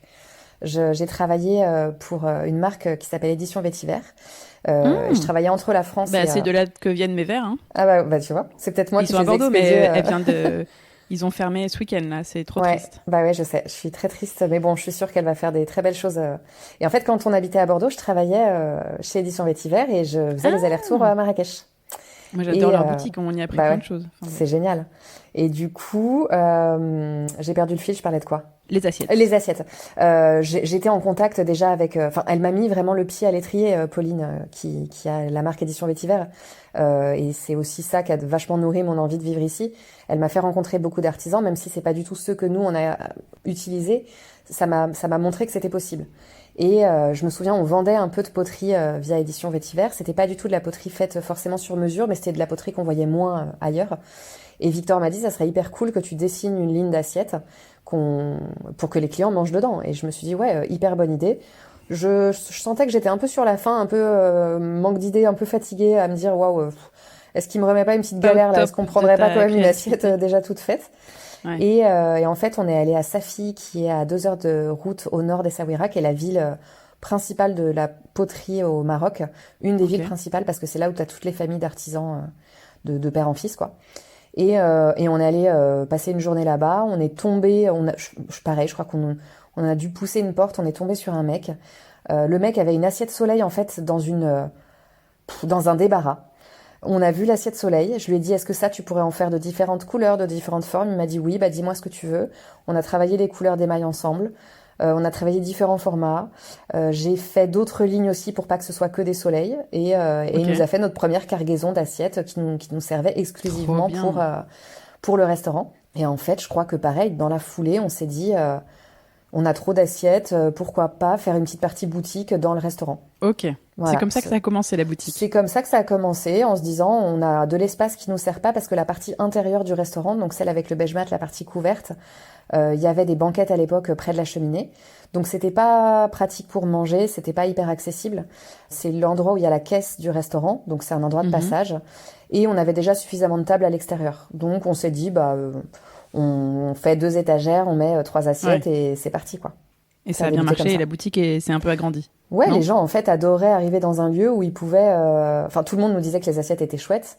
Et du coup, je leur disais, on les vend si vous voulez. Et j'ai fait des petits formats qui étaient faciles à ramener dans les valises et c'est parti. C'est ça. Ouais. Bien vu. Trop bien. Bon, en tout cas, c'est trop chouette de voir comment vous avez pensé tout l'univers, en fait, des travaux à la toute petite déco, même à l'art de la table, quoi. Ouais. Et encore une fois, au feeling, nous, c'est vraiment notre force. Ouais, et notre faiblesse aussi, parce qu'on passe certainement à côté de plein de choses. Mais on fait tout dans la légèreté et le feeling. Et je pense qu'on ne sait travailler que comme ça, sans trop de sérieux. Bon, comment s'est passé ce chantier globalement ? Bien. Tu m'as dit, on n'a pas de mauvais souvenirs de ce chantier. Vraiment. Et on en reparlait ce matin, franchement, que des bons souvenirs. Oui, en France, je crois qu'on a toujours eu des mauvais souvenirs et là, c'est pas le cas. Et vous avez ouvert en février, après avoir eu les clés en octobre, je crois, ouais, donc c'est ça. On a dû avoir les clés en septembre. Ouais. Et on a ouvert en février, c'est ça. Alors, on a eu un petit épisode où notre fille a été malade. On a eu un mois d'interruption de chantier. Parce que vous avez... C'est Java, du coup, la fameuse c'est Java qui a été malade. Qui a été hospitalisée et tout. Elle a été hospitalisée pendant... elle a été malade puis hospitalisée, donc on n'a pas du tout pu bosser pendant un mois. Et du coup, nous n'avions pas d'assurance, ce qui donc a fait un gros trou dans le budget de notre arrivée. Ah oui. Et en last minute, sur la partie déco, on a dû encore restreindre les coûts du chantier, quoi. Donc, on avait peut-être plus d'idées au départ ou plus de projections et on s'est dit, OK, il va falloir minimiser tout en gardant quand même un produit fini. Mais on a réussi. Bon, mais Java s'est rétabli. Et Java, de toute façon, du moment où elle était sortie de l'hôpital, je pense que voilà, c'était le cadet de nos soucis qu'il manque une couleur quelque part. Ouais, c'est clair, mon Dieu. Ouais. Et en tout cas, bon, elle s'est remise et tout est rentré dans l'ordre et puis vous avez fini par ouvrir, du coup ? Ouais, on a fini par ouvrir. C'est pareil, j'ai même pas le souvenir, tu vois, des premiers clients ou quoi. Je pense quand même que j'ai le souvenir de nous un peu dans notre restaurant à se dire, waouh, en fait, on l'a fait. Mais même pas le chantier, genre, on l'a fait, on est au Maroc. On est avec notre famille, on est au Maroc, ça y est. On a vraiment notre vie qui commence là, quoi. Ouais, puis c'est un peu une tornade aussi, C'est la fin des travaux, l'ouverture. On se met toujours une deadline pour ouvrir, sinon on n'ouvre jamais. Donc tu ouvres toujours 5 minutes avant d'ouvrir, t'es pas prêt.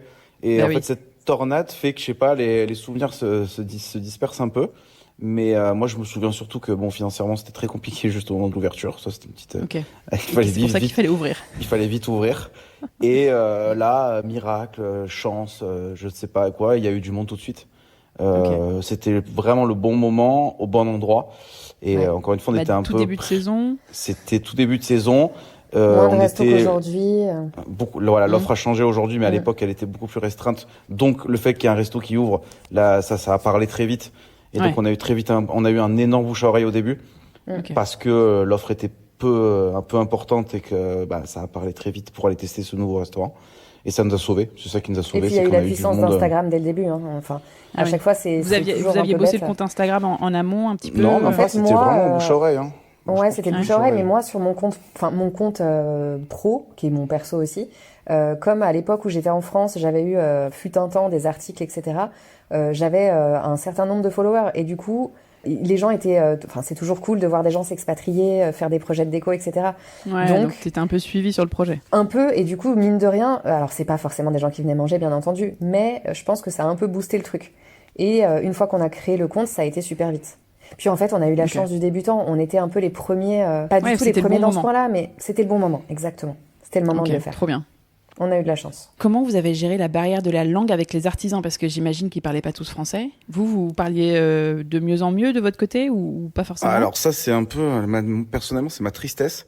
Beaucoup de mal à apprendre la langue. C'est très difficile. Et puis le problème, c'est comme ils parlent tous un petit peu français. En fait, on tombe très vite dans la facilité de parler français parce que le Marocain a toujours quelques mots de français.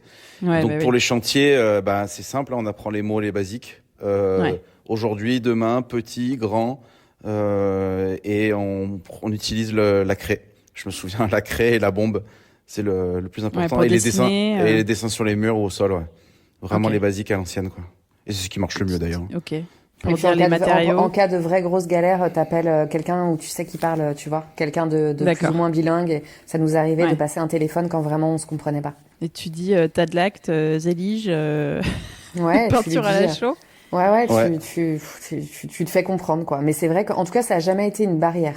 Tu t'adaptes. Alors c'est sûr que si t'es hyper stressé des travaux, je pense que tu pètes les plombs. Hein. Ouais, ça marche pas. Mais dans tous les cas, de toute façon, entre eux, les artisans qui sont jamais à l'heure, les petites malfaçons, la barrière de la langue, tu peux vite t'énerver. Mais quand t'es juste dans le bon mood, voilà, c'est anecdotique. Faut être tente pour faire les travaux au Maroc. Il faut l'accepter. Ouais.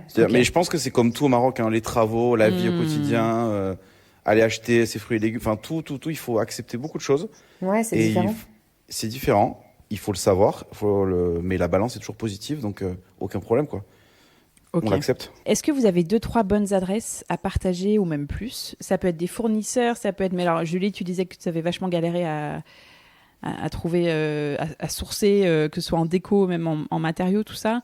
Est-ce que vous avez des bonnes adresses au Maroc ou ailleurs, d'ailleurs ? Est-ce que vous avez fait venir des trucs de France ou d'ailleurs Non, on n'a rien fait venir de France. Je me souviens que la question... Enfin, je crois qu'on n'a rien fait venir, dis-moi si je me trompe, mais je crois que la question s'est posée à un moment donné quand... je saturais aussi un peu d'avoir un peu toujours les mêmes propositions ou alors d'avoir des devis énormes pour du sur-mesure ou pour des choses toutes bêtes, mais des sets de table, des choses comme ça. Il y avait des choses que j'avais pu repérer en France, mais bon, ça m'embêtait quand même de faire venir des choses. Ça doit être tentant de faire un gros colissimo. C'est ça. En fait, ici, soit tu fais du sur-mesure et c'est génial parce que les possibilités sont infinies, mais il faut quand même du temps pour le faire. Et nous, comme a dit Victor, on arrivait sur la fin, on n'avait plus d'argent, il fallait quand même que ça ouvre. Donc non, on n'a rien fait venir de France. Et du coup, tout sur mesure. Si, des bonnes adresses, moi, j'ai quand même trouvé... j'ai envie de dire que déjà, le Maroc regorge d'artisans ultra talentueux. Donc, tout dépend de là où tu vis, mais on serait sur Marrakech, on en aurait trouvé aussi des fabuleux. Le tout, c'est d'avoir le feeling, j'ai envie de dire déjà de 1, parce que tu vas passer du temps avec lui et que... il faut que ça se passe bien. C'est des gens qui vont travailler avec toi, travailler ton produit final, etc. T'as vraiment une relation proche sur quelque chose qui va durer. Mais on a la chance quand même d'être dans un pays où ça regorge. Donc en fait, tu tombes sur un artisan qui te plaît pas, tu pousses une autre porte, tu peux en trouver un autre. Ouais. Et ça, c'est une chance extrême. Comment tu les trouvais ? Est-ce que tu allais Ils sont sur le bord de la route, en fait. Ici, à Essaouira... c'est pas forcément dans les souks, dans la Médina d'Essaouira. Non, alors ça, c'est comme ça à Marrakech. À Essaouira, tu l'as un peu, mais moins dans la Médina. Par contre, dans les rues de la ville nouvelle, tu as le ferronnier qui a son atelier à l'extérieur. À côté, tu as un menuisier. Donc en fait, t'en as à tous les coins de rue. Ouais, il y a des quartiers industriels ici, c'est facile ça, du coup. Ils sont un peu regroupés les uns à côté des autres. Donc t'as un ferronnier, un menuisier... T'en as 12, quoi. T'en as partout. Donc t'en as un qui est pas dispo ou un qui fait un devis qui te convient pas. Voilà, tu peux aller en voir un ailleurs. Donc ça a été... je dis pas que ça a été facile, mais en tout cas, ça reste... La bonne adresse est partout à ce niveau-là. T'as juste à prendre tes jambes, à aller à la rencontre des gens. Donc c'est assez facile. Et aller dans ce quartier-là, quoi. Ouais, ça c'est... Mais souvent j'y pense là en regardant autour de moi, c'est une chance incroyable, c'est-à-dire qu'on peut faire ce qu'on veut, c'est-à-dire que vraiment tout doit être fait sur mesure. L'inconvénient c'est que ça est chronophage, ça prend un temps monstrueux. Et là par exemple, quand tu dois décider du moindre détail voilà, les trinques de rideaux, les trinques de rideaux en France, on va dans un grand supermarché, j'en sais rien, un magasin, c'est facile, ça prend 5 minutes. Là, une trinque de rideau, après l'avantage c'est qu'on peut lui donner la forme qu'on veut, on peut faire de l'originalité. Non mais c'est génial, mais du coup tu passes en effet 3 fois. Oui, parce qu'en fait le mec va te rappeler en te disant tu m'as pas donné l'écart entre le mur et ta tringle et la vis et le truc et toi t'es là mais en fait j'en sais rien. Enfin, fais-moi, mais c'est trop bien, mais d'un autre côté. C'est génial quand t'es dans un chantier à domicile et que t'as du temps. Quand c'est ton resto et que la tringle c'est le cadet de tes soucis, ça devient une accumulation de petits trucs en last minute où là tu rêves d'avoir un... Dessiner une porte en bois d'entrée, c'est pas facile de dessiner une porte. Ouais, mais ça pour le coup, il faut prendre le temps de bien le faire en plus. Pareil, il faut prendre le temps. C'est tous les trucs de last minute en plus. C'est toutes les choses importantes et où t'as plus l'énergie et t'es un peu en last minute. Ok, donc la bonne adresse c'est la ville nouvelle. Tous ces artisans. Et alors après, à Marrakech, il y a tout le quartier industriel de Sidi Ranem. Je sais pas si tu connais. C'est là justement que Édition Vétiver avait ses ateliers et c'est comme ça que moi j'ai connu à l'époque.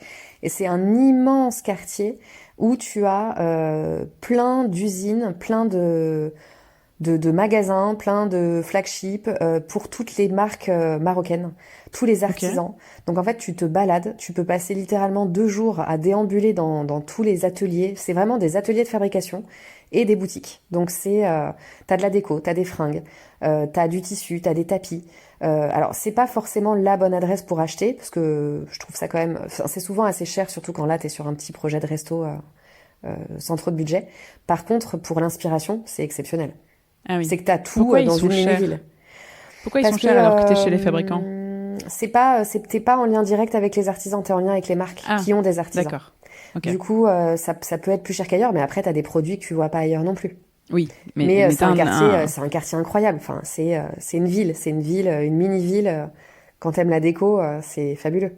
Trop Donc bien, ça, d'aller se perdre là-bas, t'as des adresses incroyables. Moi, forcément, j'ai de l'affect pour Édition Vétiver, mais t'as un magasin qui s'appelle Maison Sarayan, qui est, à mon sens, l'un des magasins de déco les plus extraordinaires que j'ai vu dans ma vie, même à l'étranger. Très beau. C'est immense, ça doit faire 2000 mètres carrés, c'est complètement démesuré, une hauteur sous plafond incroyable, des canapés sublimes qui font 8 mètres de long, des tables pour 20 personnes, que des styles complètement barrés, hyper colorés, d'une qualité exceptionnelle. C'est incroyable. Enfin, c'est un magasin à faire à Marrakech, pas forcément pour acheter, mais pour se donner des idées et sortir un peu de sa zone de confort. Et ce quartier-là, du coup, il est où ? Ça s'appelle Sidi Ranem, c'est au nord de Marrakech. C'est le quartier industriel. Ouais. Trop bien. On adore ce genre de bonnes adresses. C'était quoi votre plus gros challenge sur ce chantier ? Et est-ce que vous pensez que vous l'avez relevé ? Alors moi, tu me diras Victor, mais moi j'ai envie de dire le financier, de tenir le budget. Ouais, c'est pas facile, ouais. Et puis à la fois de faire quelque chose qui marche. Enfin, il y a forcément le challenge on arrive en tant qu'expat et de faire quelque chose qui fonctionne, mais étant donné qu'on est garder l'âme du lieu aussi. Garder l'âme du lieu, ouais. Ouais, c'est pas facile. C'est un lieu qui est vraiment atypique et il fallait pas le dénaturer, mais à la fois il fallait le moderniser, le rendre plus confortable, le rendre plus accueillant, mais garder ce côté. Je pense que ce lieu a 100 ans, enfin je sais pas 50 ans. Je pense qu'on voulait tous les deux que Brahim soit fier. Eh oui. Et pas qu'il ait l'impression de s'être fait déposséder. Et je crois qu'il l'a été. Je crois qu'il a vraiment aimé ce qu'on en a fait. Ouais, on ne voulait surtout pas avoir ce côté on prend ton lieu, on casse tout, on fait tout moderne et tant pis pour toi. On a vraiment essayé de faire ça avec lui. D'ailleurs, il nous a aidé sur plein de choses. Ouais, il était là tous les jours. Le plus gros challenge, c'était ça. Je vais te dire un truc, c'était de se faire accepter par le propriétaire.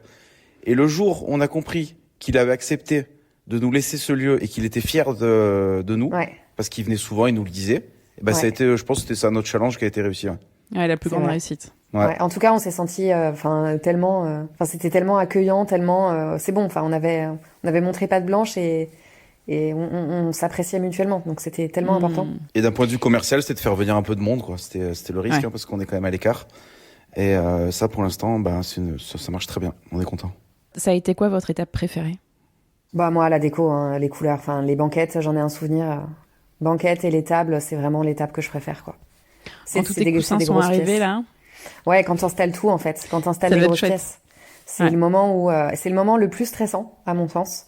Parce que tu peux tellement faire une erreur de calcul, une couleur qui finalement, ça jure avec une autre, c'est pas exactement ce que tu avais imaginé. Et là, je crois que c'était un des premiers chantiers où, quand tout a été posé, en plus, je pense que c'était pratiquement le même jour, c'était exactement comme je l'avais imaginé. C'était tout. Enfin voilà, on se sentait prêt pour démarrer. Et Victor, toi, ton étape préférée ? Quand la cuisine a été terminée ? Non, moi, mon étape préférée, c'est, je crois que c'était 1 minute avant d'ouvrir, où tu te dis, où tu te dis, ça y est, c'est bon, on peut accueillir des clients et c'est convenable et ça marche. Mais c'est vrai que non, comme elle dit Julie, ce moment où, parce qu'en fait, on a dû tout mettre un peu en dernière minute, donc ce moment où tu mets la chaise, tu mets la table, tu mets le coussin, tu mets l'assiette, tu mets le parasol, etc., et que tu vois que ça match. Parce qu'en fait, tu fais pas de test avant. On n'a pas de 3D, on n'a pas de logiciel, on n'a pas de... Non. Et puis on n'a pas, en France, on utilisait des logiciels et on faisait des choses un peu, on savait où on allait. Là, vraiment, c'était OK, il faut que ça aille parce qu'en fait, on n'a plus de plan B, là. OK. Et je pense que c'est vraiment le dernier jour. Et tu dresses la table 1 heure avant que les clients arrivent, quoi. Ouais. On a vraiment le dernier jour, on a tout posé d'un coup et on a fait ouf. C'est bon, c'est pas trop moche. C'est pas trop moche. En tout cas, moi, c'était vraiment ce que je voulais. Et qu'est-ce que vous avez le moins aimé ? Est-ce qu'il y a eu un moment difficile, une grosse inquiétude ? Pas vraiment, j'ai l'impression, au niveau des travaux. Non, moi, c'est plus le technique, c'est électricité, plomberie. Ça, c'est un vrai point noir parce qu'en fait, quand t'as pas d'électricité au Maroc, ce qui arrive beaucoup, Enfin, c'est pas facile, c'est pas comme en France. Les compteurs sont pas très puissants, c'est très difficile d'avoir des nouveaux compteurs. La plomberie, c'est un puits, donc tu utilises une pompe, donc c'est pas l'eau de la ville, donc il y a des jours où t'as pas d'eau. Tous les jours, il y a des coupures d'eau ou d'électricité. Donc ça, c'était vraiment le plus difficile, c'est cette partie électricité-plomberie, qui est la plus... Et en plus, la matière première est pas forcément bonne, donc les câbles électriques, j'ai plein de câbles électriques qui ont pris feu. Plusieurs fois, c'est arrivé. Parce qu'il y a trop de puissance, ça tire trop. Donc ça, la partie administrative et technique, c'était vraiment le point noir du chantier. Comme souvent, je pense, d'ailleurs. Et oui, parce qu'au niveau administratif, est-ce qu'il fallait même des autorisations pour faire des travaux ? Genre, est-ce qu'il faut un permis, un truc comme ça ? Ouais, il faut des autorisations, soit de permis de travaux, c'est pour des gros travaux, soit ce qui s'appelle d'autorisation de... ce qu'ils appellent peinture, je crois, autorisation de peinture, qui en fait englobe les petits travaux. Carrelage. Mais oui, on a... Carrelage, ça s'appelle carrelage. Ça s'appelle une autorisation de carrelage. C'est drôle. Donc ça, c'est pour les petits travaux. Et, donc vous avez pris ça ? On a pris ça, exactement. Même si, tu vois, en réalité, le fait d'avoir fait des ouvertures et tout, on aurait dû avoir d'autres autorisations, mais bon, la porte fermée, Brahim surveillait, c'était OK. Tu peux quand même un peu... Ça, il faut pas le dire, mais je pense que c'est bon, les autorités marocaines ne verront pas. J'avais oublié que ça allait être prescription. Mais parfois, oui, au Maroc, tu fais un peu des travaux la nuit. Tu fermes la porte et tu fais des travaux la nuit. Bon, pas qu'au Maroc. Hein. Ah ouais. Ah bah, tu vois, si on parle un peu des sols, là, on a parlé du beige mat qui était déjà là. Qu'est-ce que vous avez mis du coup sur les nouveaux sols ? Le sol, on a remis des carreaux de ciment dans la cuisine, me semble-t-il, parce que usage intensif et voilà, on voulait quelque chose de simple à traiter. Et on a fait vraiment. J'adore ce que tu viens de dire parce que vraiment, on a mis des carreaux de ciment dans la cuisine parce que usage intensif et on voulait un truc simple à traiter. C'est vraiment le contraire de ce que j'entends. Genre. Ouais, c'est vrai. Alors en fait, ici, petite pépite, au Maroc et à Essaouira, tu vois, pas très loin du restaurant, t'as un artisan qui fabrique les carreaux de ciment. Donc tu rentres dans son atelier, tu le vois vraiment faire de A à Z dans un amoncellement de poussière mortelle. Tu choisis tes motifs, tu choisis tes couleurs, il te les presse et tu les as la semaine prochaine. Et ça te coûte que dalle. Donc en fait, le carreau de ciment au Maroc ne coûte pas grand-chose. Ok. C'est pas comme en c'est France.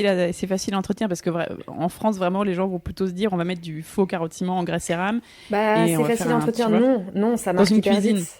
Non, ça marque hyper vite, mais en fait... Mais on s'en fout. Comme on reste dans cet esprit Beldi, tu restes sur un matériau qui est Beldi et qui aura de l'usure, mais où ça sera qui va pas être moche. marqué, et c'est ce qu'on veut, en fait. Exactement. Ouais. Et par contre, pour tout ce qui est terrasse, tout ce qui est terrasse, on a fait un béton.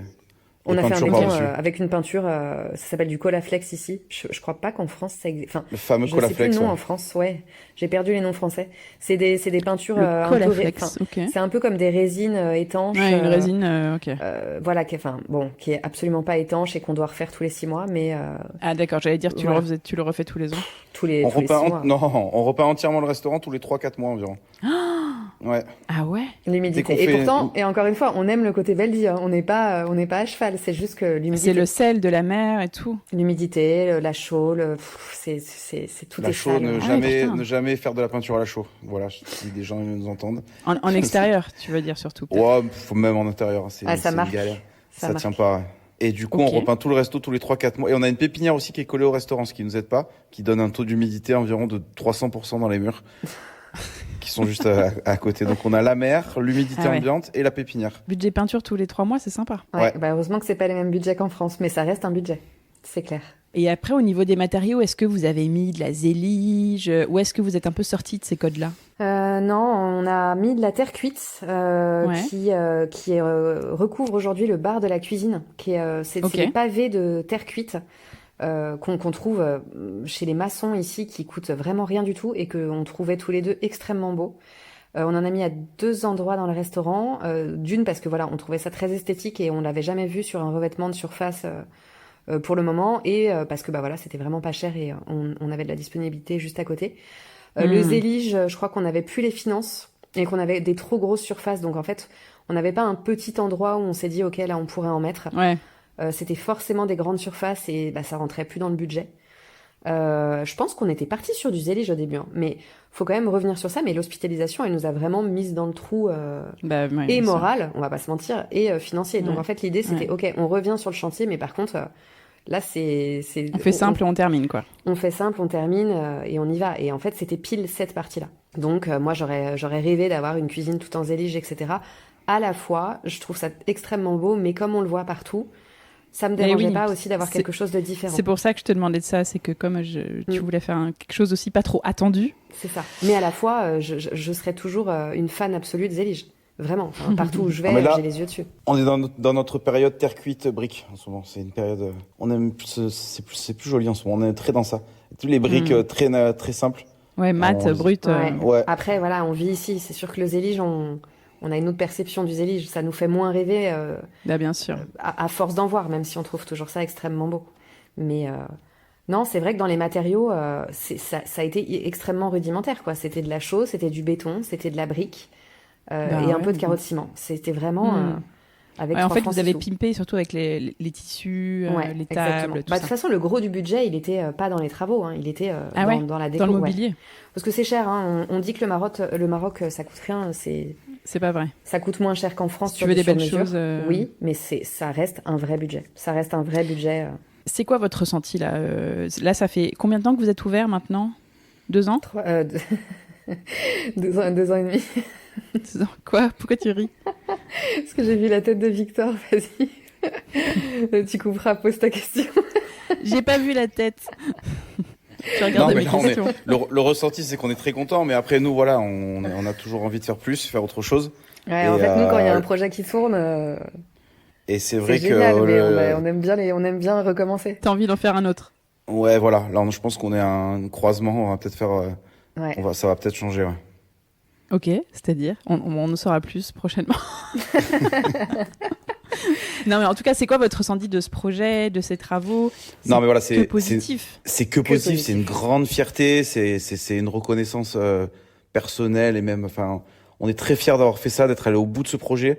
Là, on en rigole, on est très joyeux, etc. Mais ça a été beaucoup de problèmes quand même.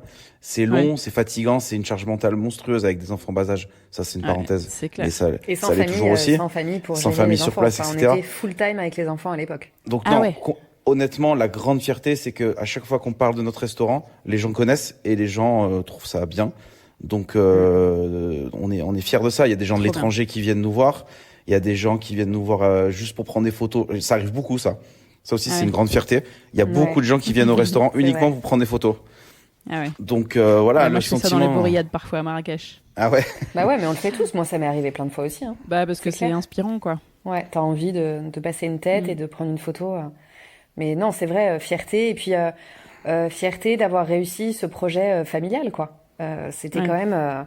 Enfin, on parle du restaurant, mais on parle quand même du restaurant qui est arrivé dans un début de projet d'expatriation, pas au bout de 10 ans d'expatriation. Donc en fait, le projet du resto, il est complètement imbriqué dans cette. Quoi, quand même. Ouais, en terre inconnue, en tout cas de vraiment vie à 100%, en mode business, etc. Et je pense que là, pour le coup, on peut être fier de ce qu'on a fait. Et voilà, enfin, c'est un projet qu'on a mené, qu'on a tenu et qui a marché. Et votre premier projet vraiment à deux, tous les deux, je veux dire. Ouais, à 100%. Après, j'avoue. Avec une vraie équipe. J'avais l'impression, ouais, exactement. C'est le premier vrai projet où on bosse tous les jours ensemble. Après, j'ai toujours eu un peu l'impression de travailler avec Victor. Oui. Mais enfin, rien à voir. Quand il avait ses restaurants en France, voilà, j'étais plus. C'était plus comme du consulting les soirs où il était fatigué et où il avait besoin d'avoir une oreille et des conseils. Mais c'est sûr que là, c'était un vrai projet à deux. Qu'est-ce que vous avez appris avec ce chantier? Alors, on a appris avec ce chantier, avec le Maroc et ce chantier, on a appris à se calmer. Enfin, surtout moi déjà, à prendre le temps et à pas s'énerver. Rien n'est grave. Et je suis devenu très philosophe depuis que je vis au Maroc et que je vis à Essaouira. Ouais. Ça m'a d'ailleurs, c'est le plus gros changement par rapport à notre vie en France, enfin à la manière dont je travaillais en France. C'est à déstresser qu'est-ce que je voulais dire? Voilà, il y a rien n'est vraiment grave. Et il y a une expression au Maroc qu'on entend toute la journée qui est la traduction qui dit pas de problème. Et ben c'est ça en fait. Toute la journée on dit machi mouchkil, pas de problème quoi. Donc ça fait du bien d'avoir un état d'esprit complètement différent et ça aide à aller mieux quoi, à travailler mieux aussi. Est-ce que vous pouvez me donner un mot pour décrire le local quand vous l'avez eu et un mot pour décrire le resto aujourd'hui? Vas-y. Moi, j'ai vraiment poussiéreux. C'est ce souvenir vraiment de brocante qui a été oublié. Et vraiment, aujourd'hui, c'est lumineux. Moi, vraiment, à chaque fois que je rentre dans le restaurant, c'est vraiment la lumière. C'est la lumière. Qui se reflète partout, qui a des intensités différentes partout. Je suis fascinée par la lumière et vraiment, je trouve qu'on a énormément de chance sur ce local avec la lumière. Et cette nouvelle vie à Essaouira, alors, c'est validé? Ouais, c'est plus Depuis que validé. 3 ans, là. C'est plus que validé. Non, on est trop bien. On fait quand même souvent des allers-retours à Marrakech parce que ça reste une ville qu'on adore et puis on vit quand même à la campagne, donc c'est bien d'avoir accès à une ville un peu plus grosse, même pour les enfants. Mais c'est la vie, je pense, dont on a toujours rêvé globalement. Enfin, les filles, elles ont quel âge, là? Java, elle a 5 ans et demi, Palma, elle a 3 ans. Ah, donc elles vont à l'école. Elles vont à l'école toutes les deux, et c'est surtout qu'elles ne se souviennent pas de la France, parce qu'elles ont... Palma, elle est arrivée à 2 mois, donc Palma, elle parlait arabe avant de parler français, donc on la comprenait pas. Ah ouais. Donc ça a été challenge aussi. Et Java, Java, elle est allée en France pour la première fois, là, au mois de décembre. Mais elle parle arabe toutes les deux. Pour la première fois? Comment ça? En fait, elle est née pour la première fois depuis 3 ans. Moi, je suis pas allée en France depuis 3 ans. Ah ouais? Non, j'ai pas fait d'aller-retour. J'ai voyagé ailleurs, mais je suis pas allée en France. Et donc, on a des filles qui sont vraiment des petites franco-marocaines, quoi. Elles ont le Maroc dans le sang. Elles parlent marocain. Ouais, vous êtes là tout le temps. Enfin, tu rentres pas à chaque Noël dans ta famille, quoi. T'es vraiment là. On est là à temps plein depuis 3 ans. Donc, on est ancrés ici et les filles le sont. Quel conseil vous donneriez à quelqu'un qui se lance dans une rénovation à l'étranger? Et plus particulièrement, peut-être aussi dans une réno au Maroc? Moi, vraiment, je pense que si tu as la patience et surtout que tu comprends qu'en fait, le système de gestion des choses ne sera pas le même. En fait, j'ai l'impression que souvent les expatriés arrivent en ayant des attentes et en disant simplement, oh là là, ici c'est nul, c'est fait comme ça, ici c'est naze, ils font ça comme ça. En fait, c'est juste que c'est une autre perception. On n'a pas la même vision des choses, on n'a pas la même manière de travailler. Notre manière n'est pas meilleure que la leur, c'est juste que va falloir s'adapter à la leur. Si t'es pas prêt à t'adapter à la manière de travailler des Marocains, que ce soit, mais dans tous les domaines, hein, même nous, nos chefs cuisiniers, etc., tu vas péter les plombs au Maroc. Ouais. Oui, c'est une vie géniale. Oui, il fait beau. Oui, t'as la mer. Oui, t'as des gens, la vie est douce, etc. Mais si tu n'acceptes pas que la vie est différente et que tu ne pourras rien faire là-dessus, tu n'auras pas d'agissement là-dessus, tu vas péter les plombs. Il faut vraiment que ce soit une acceptation ou en tout cas que ça te glisse dessus. Parce que sinon, c'est des gens qui se bouffent toute la journée en disant, tu te rends compte, on m'a dit ça, il m'est arrivé ça, mon Dieu, il y a eu de retard, on m'a pas prévenu. Bah oui, mais en fait, c'est comme ça ici. Et c'est pas un manque de respect. On a eu cette phase au Maroc où, à un moment, quand on rencontrait des gens, la première chose dont ils nous parlaient, c'était les travaux de leur maison. Donc ça, c'était très fatigant parce que déjà, on n'a pas envie de savoir leurs problèmes, forcément. Ah, parce qu'ils parlaient des problèmes, du coup. Ouais, voilà. Mais en fait, qui n'étaient pas des problèmes. Moi, j'aime bien quand les gens me parlent de ça, mais... Oui, mais je veux dire, en fait, c'était des plaintes, pardon. C'était pas des... Ils se plaignaient des travaux de leur maison. Voilà, mais en fait, ils se plaignaient de la manière dont travaillaient les artisans locaux. Mais et avec Julien, on se regardait, on se disait, mon Dieu, mais en fait, ils ont rien compris. Ouais, c'est fou. On sait déjà qu'ils sont à côté de la plaque. Ou ils vont faire demander parce qu'il y a une petite trace sur un mur qui a été faite et qu'ils vont se prendre la tête. Tu te rends compte, on a fini la peinture, il y avait une trace là, etc. Choses sur lesquelles mais ça nous passe tellement au-dessus. C'est un détail, mais c'est un détail révélateur, quoi. Et faire attention aussi, si je donne un conseil aussi, c'est qu'il y a beaucoup de gens qui viennent en se disant attention au prix. Parce qu'en fait, on se rend pas compte quand on en se disant c'est pas cher. Ouais, et en fait, surtout, il y a des gens qui se font avoir déjà parce qu'ils payent beaucoup plus cher que ce qu'ils devraient payer. Et en fait, ces gens-là font grimper le marché, ce qui est aussi assez désagréable pour nous. Bien sûr. Et ça arrive beaucoup à Essaouira où des gens viennent, construisent des maisons, font des rénovations, font l'erreur fatale de se dire « Ah bah tiens, en France, cette maison me coûterait 1 million d'euros. Ici, elle va me coûter 500 000 euros. » Mais en fait, elle devrait pas te coûter 500 000 euros, elle devrait te coûter 200 ou 300 si tu faisais bien les choses. C'est un exemple, les chiffres que je donne. Ouais. Mais ne pas surpayer. Il y a beaucoup de gens qui surpayent n'importe quoi en faisant la comparaison avec la France. Et du coup, nous, derrière, ce qui se passe, c'est que les artisans locaux, tous les gens ici, se disent, lui, il a accepté de payer ça à 10 000 euros. Ils essaient de gratter tout le temps. Voilà. Mais c'est qu'en fait, c'est pas ça, c'est normal, c'est le business. Moi, demain, si je peux vendre un truc plus cher, je le vendrai plus cher. C'est clair. Il faut pas que la personne en face dise oui à tout. Donc c'est ça, surtout, moi, le conseil que je donnerais, c'est attention, pas... En fait, de connaître l'endroit où tu vas, quoi. Alors oui, c'est facile à dire. Et se renseigner. Mais c'est pas facile quand on débarque et qu'on y connaît non, mais rien, nous, tu vois, on a fait 20 ans de vacances au Maroc avant de venir y vivre. Alors je dis pas que c'est ce qu'il faut faire, hein. Tu peux le faire bien plus rapidement. Mais de passer du temps à différentes saisons et de vraiment passer du temps. Pas juste de te mettre dans un joli hôtel et de te dire, putain, le Maroc, c'est fantastique. D'essayer de passer vraiment du temps en rencontrant des expatriés, en fait, tout simplement, qui vont t'ouvrir une autre perception de la vie et de la vraie vie d'expat du quotidien, quoi. Eh bien, j'ai fini mes questions, les amis. Top. Quasiment. On va passer sur les petites questions. J'ai 10 petites questions rapides. L'idée, c'est de répondre vraiment du tac au tac. Et qui répond, Julie ou moi? Ou les deux. Tous les deux. Maison ou appartement? Alors attends, on va changer. J'ai pas bien préparé cette question. Maison, appartement. Non, qu'est-ce qu'on peut dire? Maison ou resto? Riad ou... Non, tu peux dire... Mais Ah, mais maison plus, au Riad. Maison au Riad. Maison ou riad pour habiter au Maroc? Maison. Maison. Parce que t'as les maisons modernes et puis t'as les riads... Ouais, T'as mais des maison, très t'as beaux plus riads. d'espace, en fait. Les riads, c'est magnifique, mais pas pour y vivre. Enfin, moi, je préfère vivre dans une maison où t'as plus d'espace, ouais. Archi ou maître d'œuvre? Archi. Archi. Faire ou faire soi-même? Bah, faire. Faire. J'adorerais dire faire Aussi. soi-même, mais je sais rien faire. Pareil, je suis pas manuel. Zélige ou beige mat? Beige mat. Zélie, je pense, quand même. Peinture ou tas de l'acte? C'est impossible. Les Je deux. vais dire tas de l'acte coloré. Tadlac Il y a un aussi, hôtel, il y a un hôtel à Marrakech qui s'appelle Elfen et où toutes les chambres magnifique. sont dans des couleurs de tas de l'acte différentes. Ah ouais. Donc moi je choisis du tas de l'acte mais coloré. Comme ça au moins c'est un entre deux. Non mais Elfen, c'est sublime. Et moi c'est un de mes hôtels préférés. C'est trop beau. Ah ouais, sublime. T'as déjà dormi? Non, j'aurais voulu qu'on m'y invite. Mais... Faut aller se faire plaisir sur le rooftop déjà. J'ai c'est pas déjà mal. fait. Ouais, on l'a fait. Tu vas boire un petit verre sur le rooftop, t'es là, bon, allez, Exactement. c'est bon. Je suis allée à Elfen. Ancien ou contemporain? Ancien. Ancien. Terrasse ou jardin? Alors j'ai envie de dire jardin mais sans herbe. On n'est pas des amateurs d'herbe. C'est une Oui, galère. donc terrasse.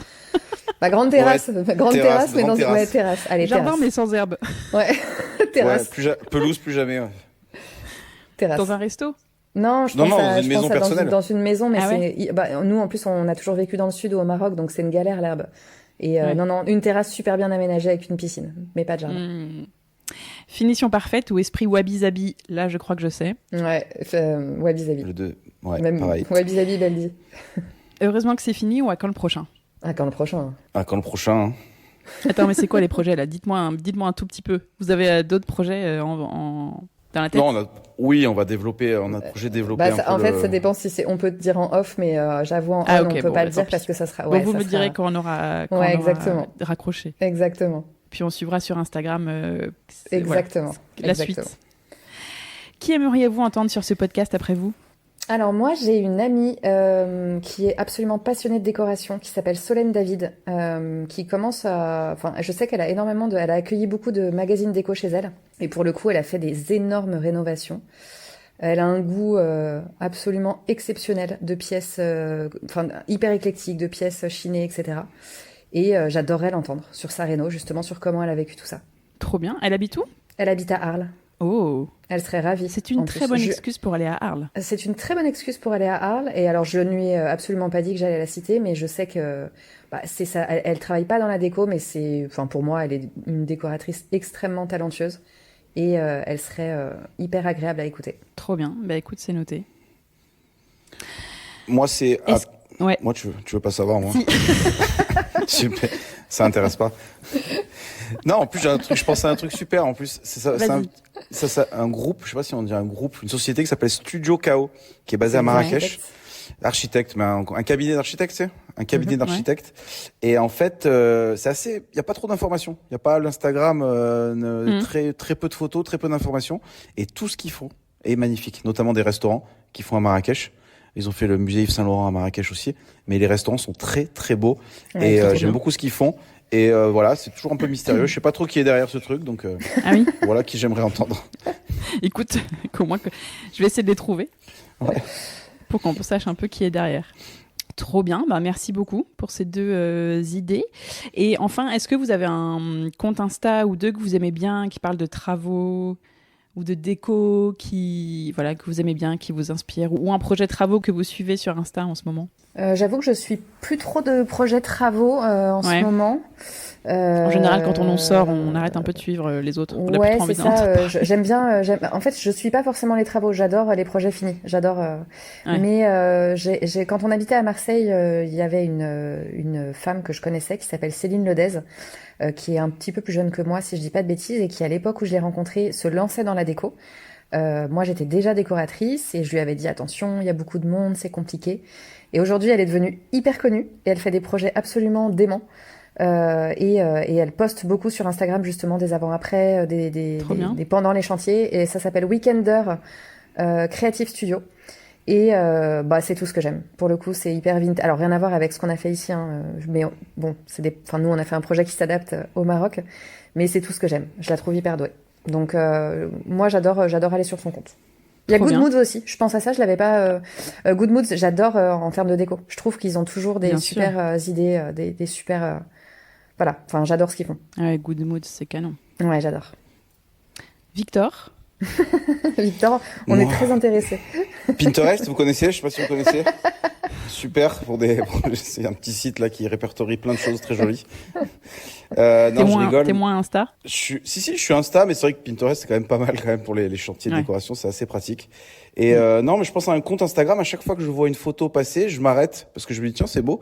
Ça s'appelle R au carré, R-A-I-R-E au carré. Et pareil, c'est un cabinet d'architectes à Marrakech. Et à chaque fois que je vois une photo passer, je me dis tiens ça j'aime bien. C'est un côté minimaliste, un peu brutaliste, je crois qu'on dit. Mais avec une touche marocaine. Ça, j'adore. Trop bien. Avec que des matériaux marocains, mais vraiment très simple, mais avec des beaux matériaux marocains. Ça, j'aime bien. Trop bien. Merci pour tous ces petits comptes à aller regarder pour s'inspirer. Avec plaisir. Et puis, écoutez, merci tout simplement à tous les deux d'avoir partagé cette histoire avec moi. C'était trop chouette. Merci à toi. Merci à toi de nous avoir. Ouais, c'était trop sympa de repenser à tout ça. Ouais, c'est pas mal. On a rarement l'occasion de, pendant 1h30, de reparler de son chantier comme ça. Je pensais pas que ça allait me toucher autant. J'ai trouvé ça trop cool. C'est une trop bonne idée. Surtout quand c'est des bons souvenirs, en général. Oui, ça serait un truc qui nous reste en travers de la gorge. Mais alors, quand c'est des moments difficiles, ça fait une petite thérapie post-chantier aussi. C'est pas mal. Ouais, c'est ça. Et puis ça en décalé. Là, il y a 3 ans après. Mais non, c'était vraiment hyper cool d'échanger tous les 3 là-dessus. Eh ben, tant mieux que ça vous ait plu. Merci beaucoup. Ça fait 1h50 là qu'on enregistre à peu près. Donc voilà, quasiment 2 heures mais on aurait pu parler encore plus longtemps. J'ai sauté quelques questions parce que je crois qu'il faut que vous filiez au resto, justement.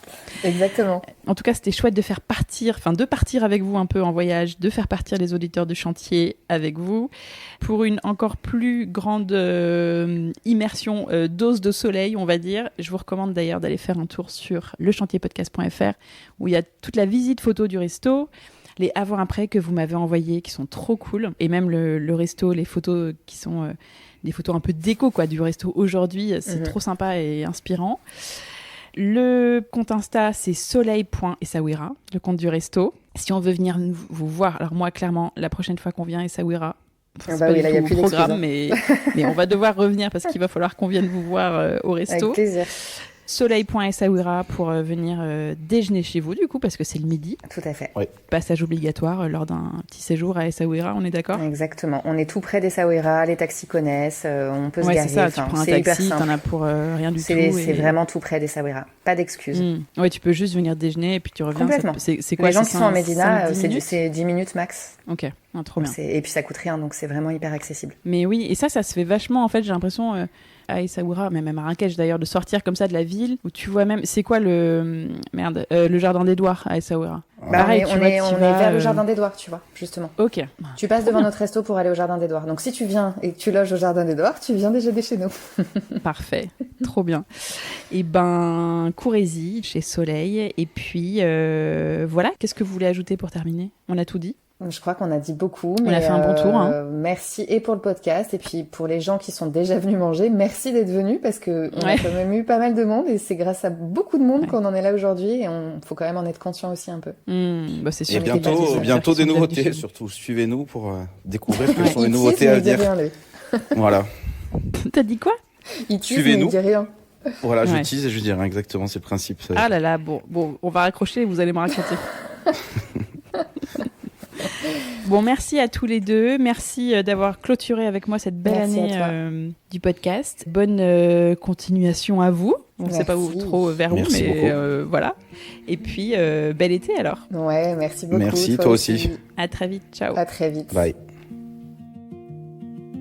Et voilà, c'était le chantier de Julie et Victor. J'espère que cet épisode vous a plu et que vous avez noté plein de bons conseils, travaux et déco. Toute petite pause estivale pour le chantier à présent. On se retrouve début septembre pour un nouvel épisode de rentrée. En attendant, pendant les vacances, vous pouvez écouter ou réécouter tous les autres épisodes. Il y en a 150 qui vous attendent sur les plateformes d'écoute. Je vous invite aussi à nous retrouver sur Instagram, YouTube et TikTok et à laisser 5 étoiles et votre votre avis en quelques mots sur Apple Podcast ou Spotify comme un petit cadeau de fin d'année. Je vous en remercie 1000 fois d'avance. Et pour finir, vous pouvez maintenant commander le livre du chantier en librairie bien sûr ou sur lechantierpodcast.fr. Ce livre sorti chez Flammarion qui complète à merveille les épisodes avec les meilleurs conseils et témoignages du podcast réunis dans 10 chapitres écrits comme un vrai guide pour mettre toutes les chances de votre côté pour réussir votre chantier. Alors à très bientôt sur votre application d'écoute, sur Instagram ou encore en librairie. Dans tous les cas, je vous dis à très vite pour un nouvel épisode du chantier, à écouter en peignant les murs ou en décollant votre papier peint. Très bel été!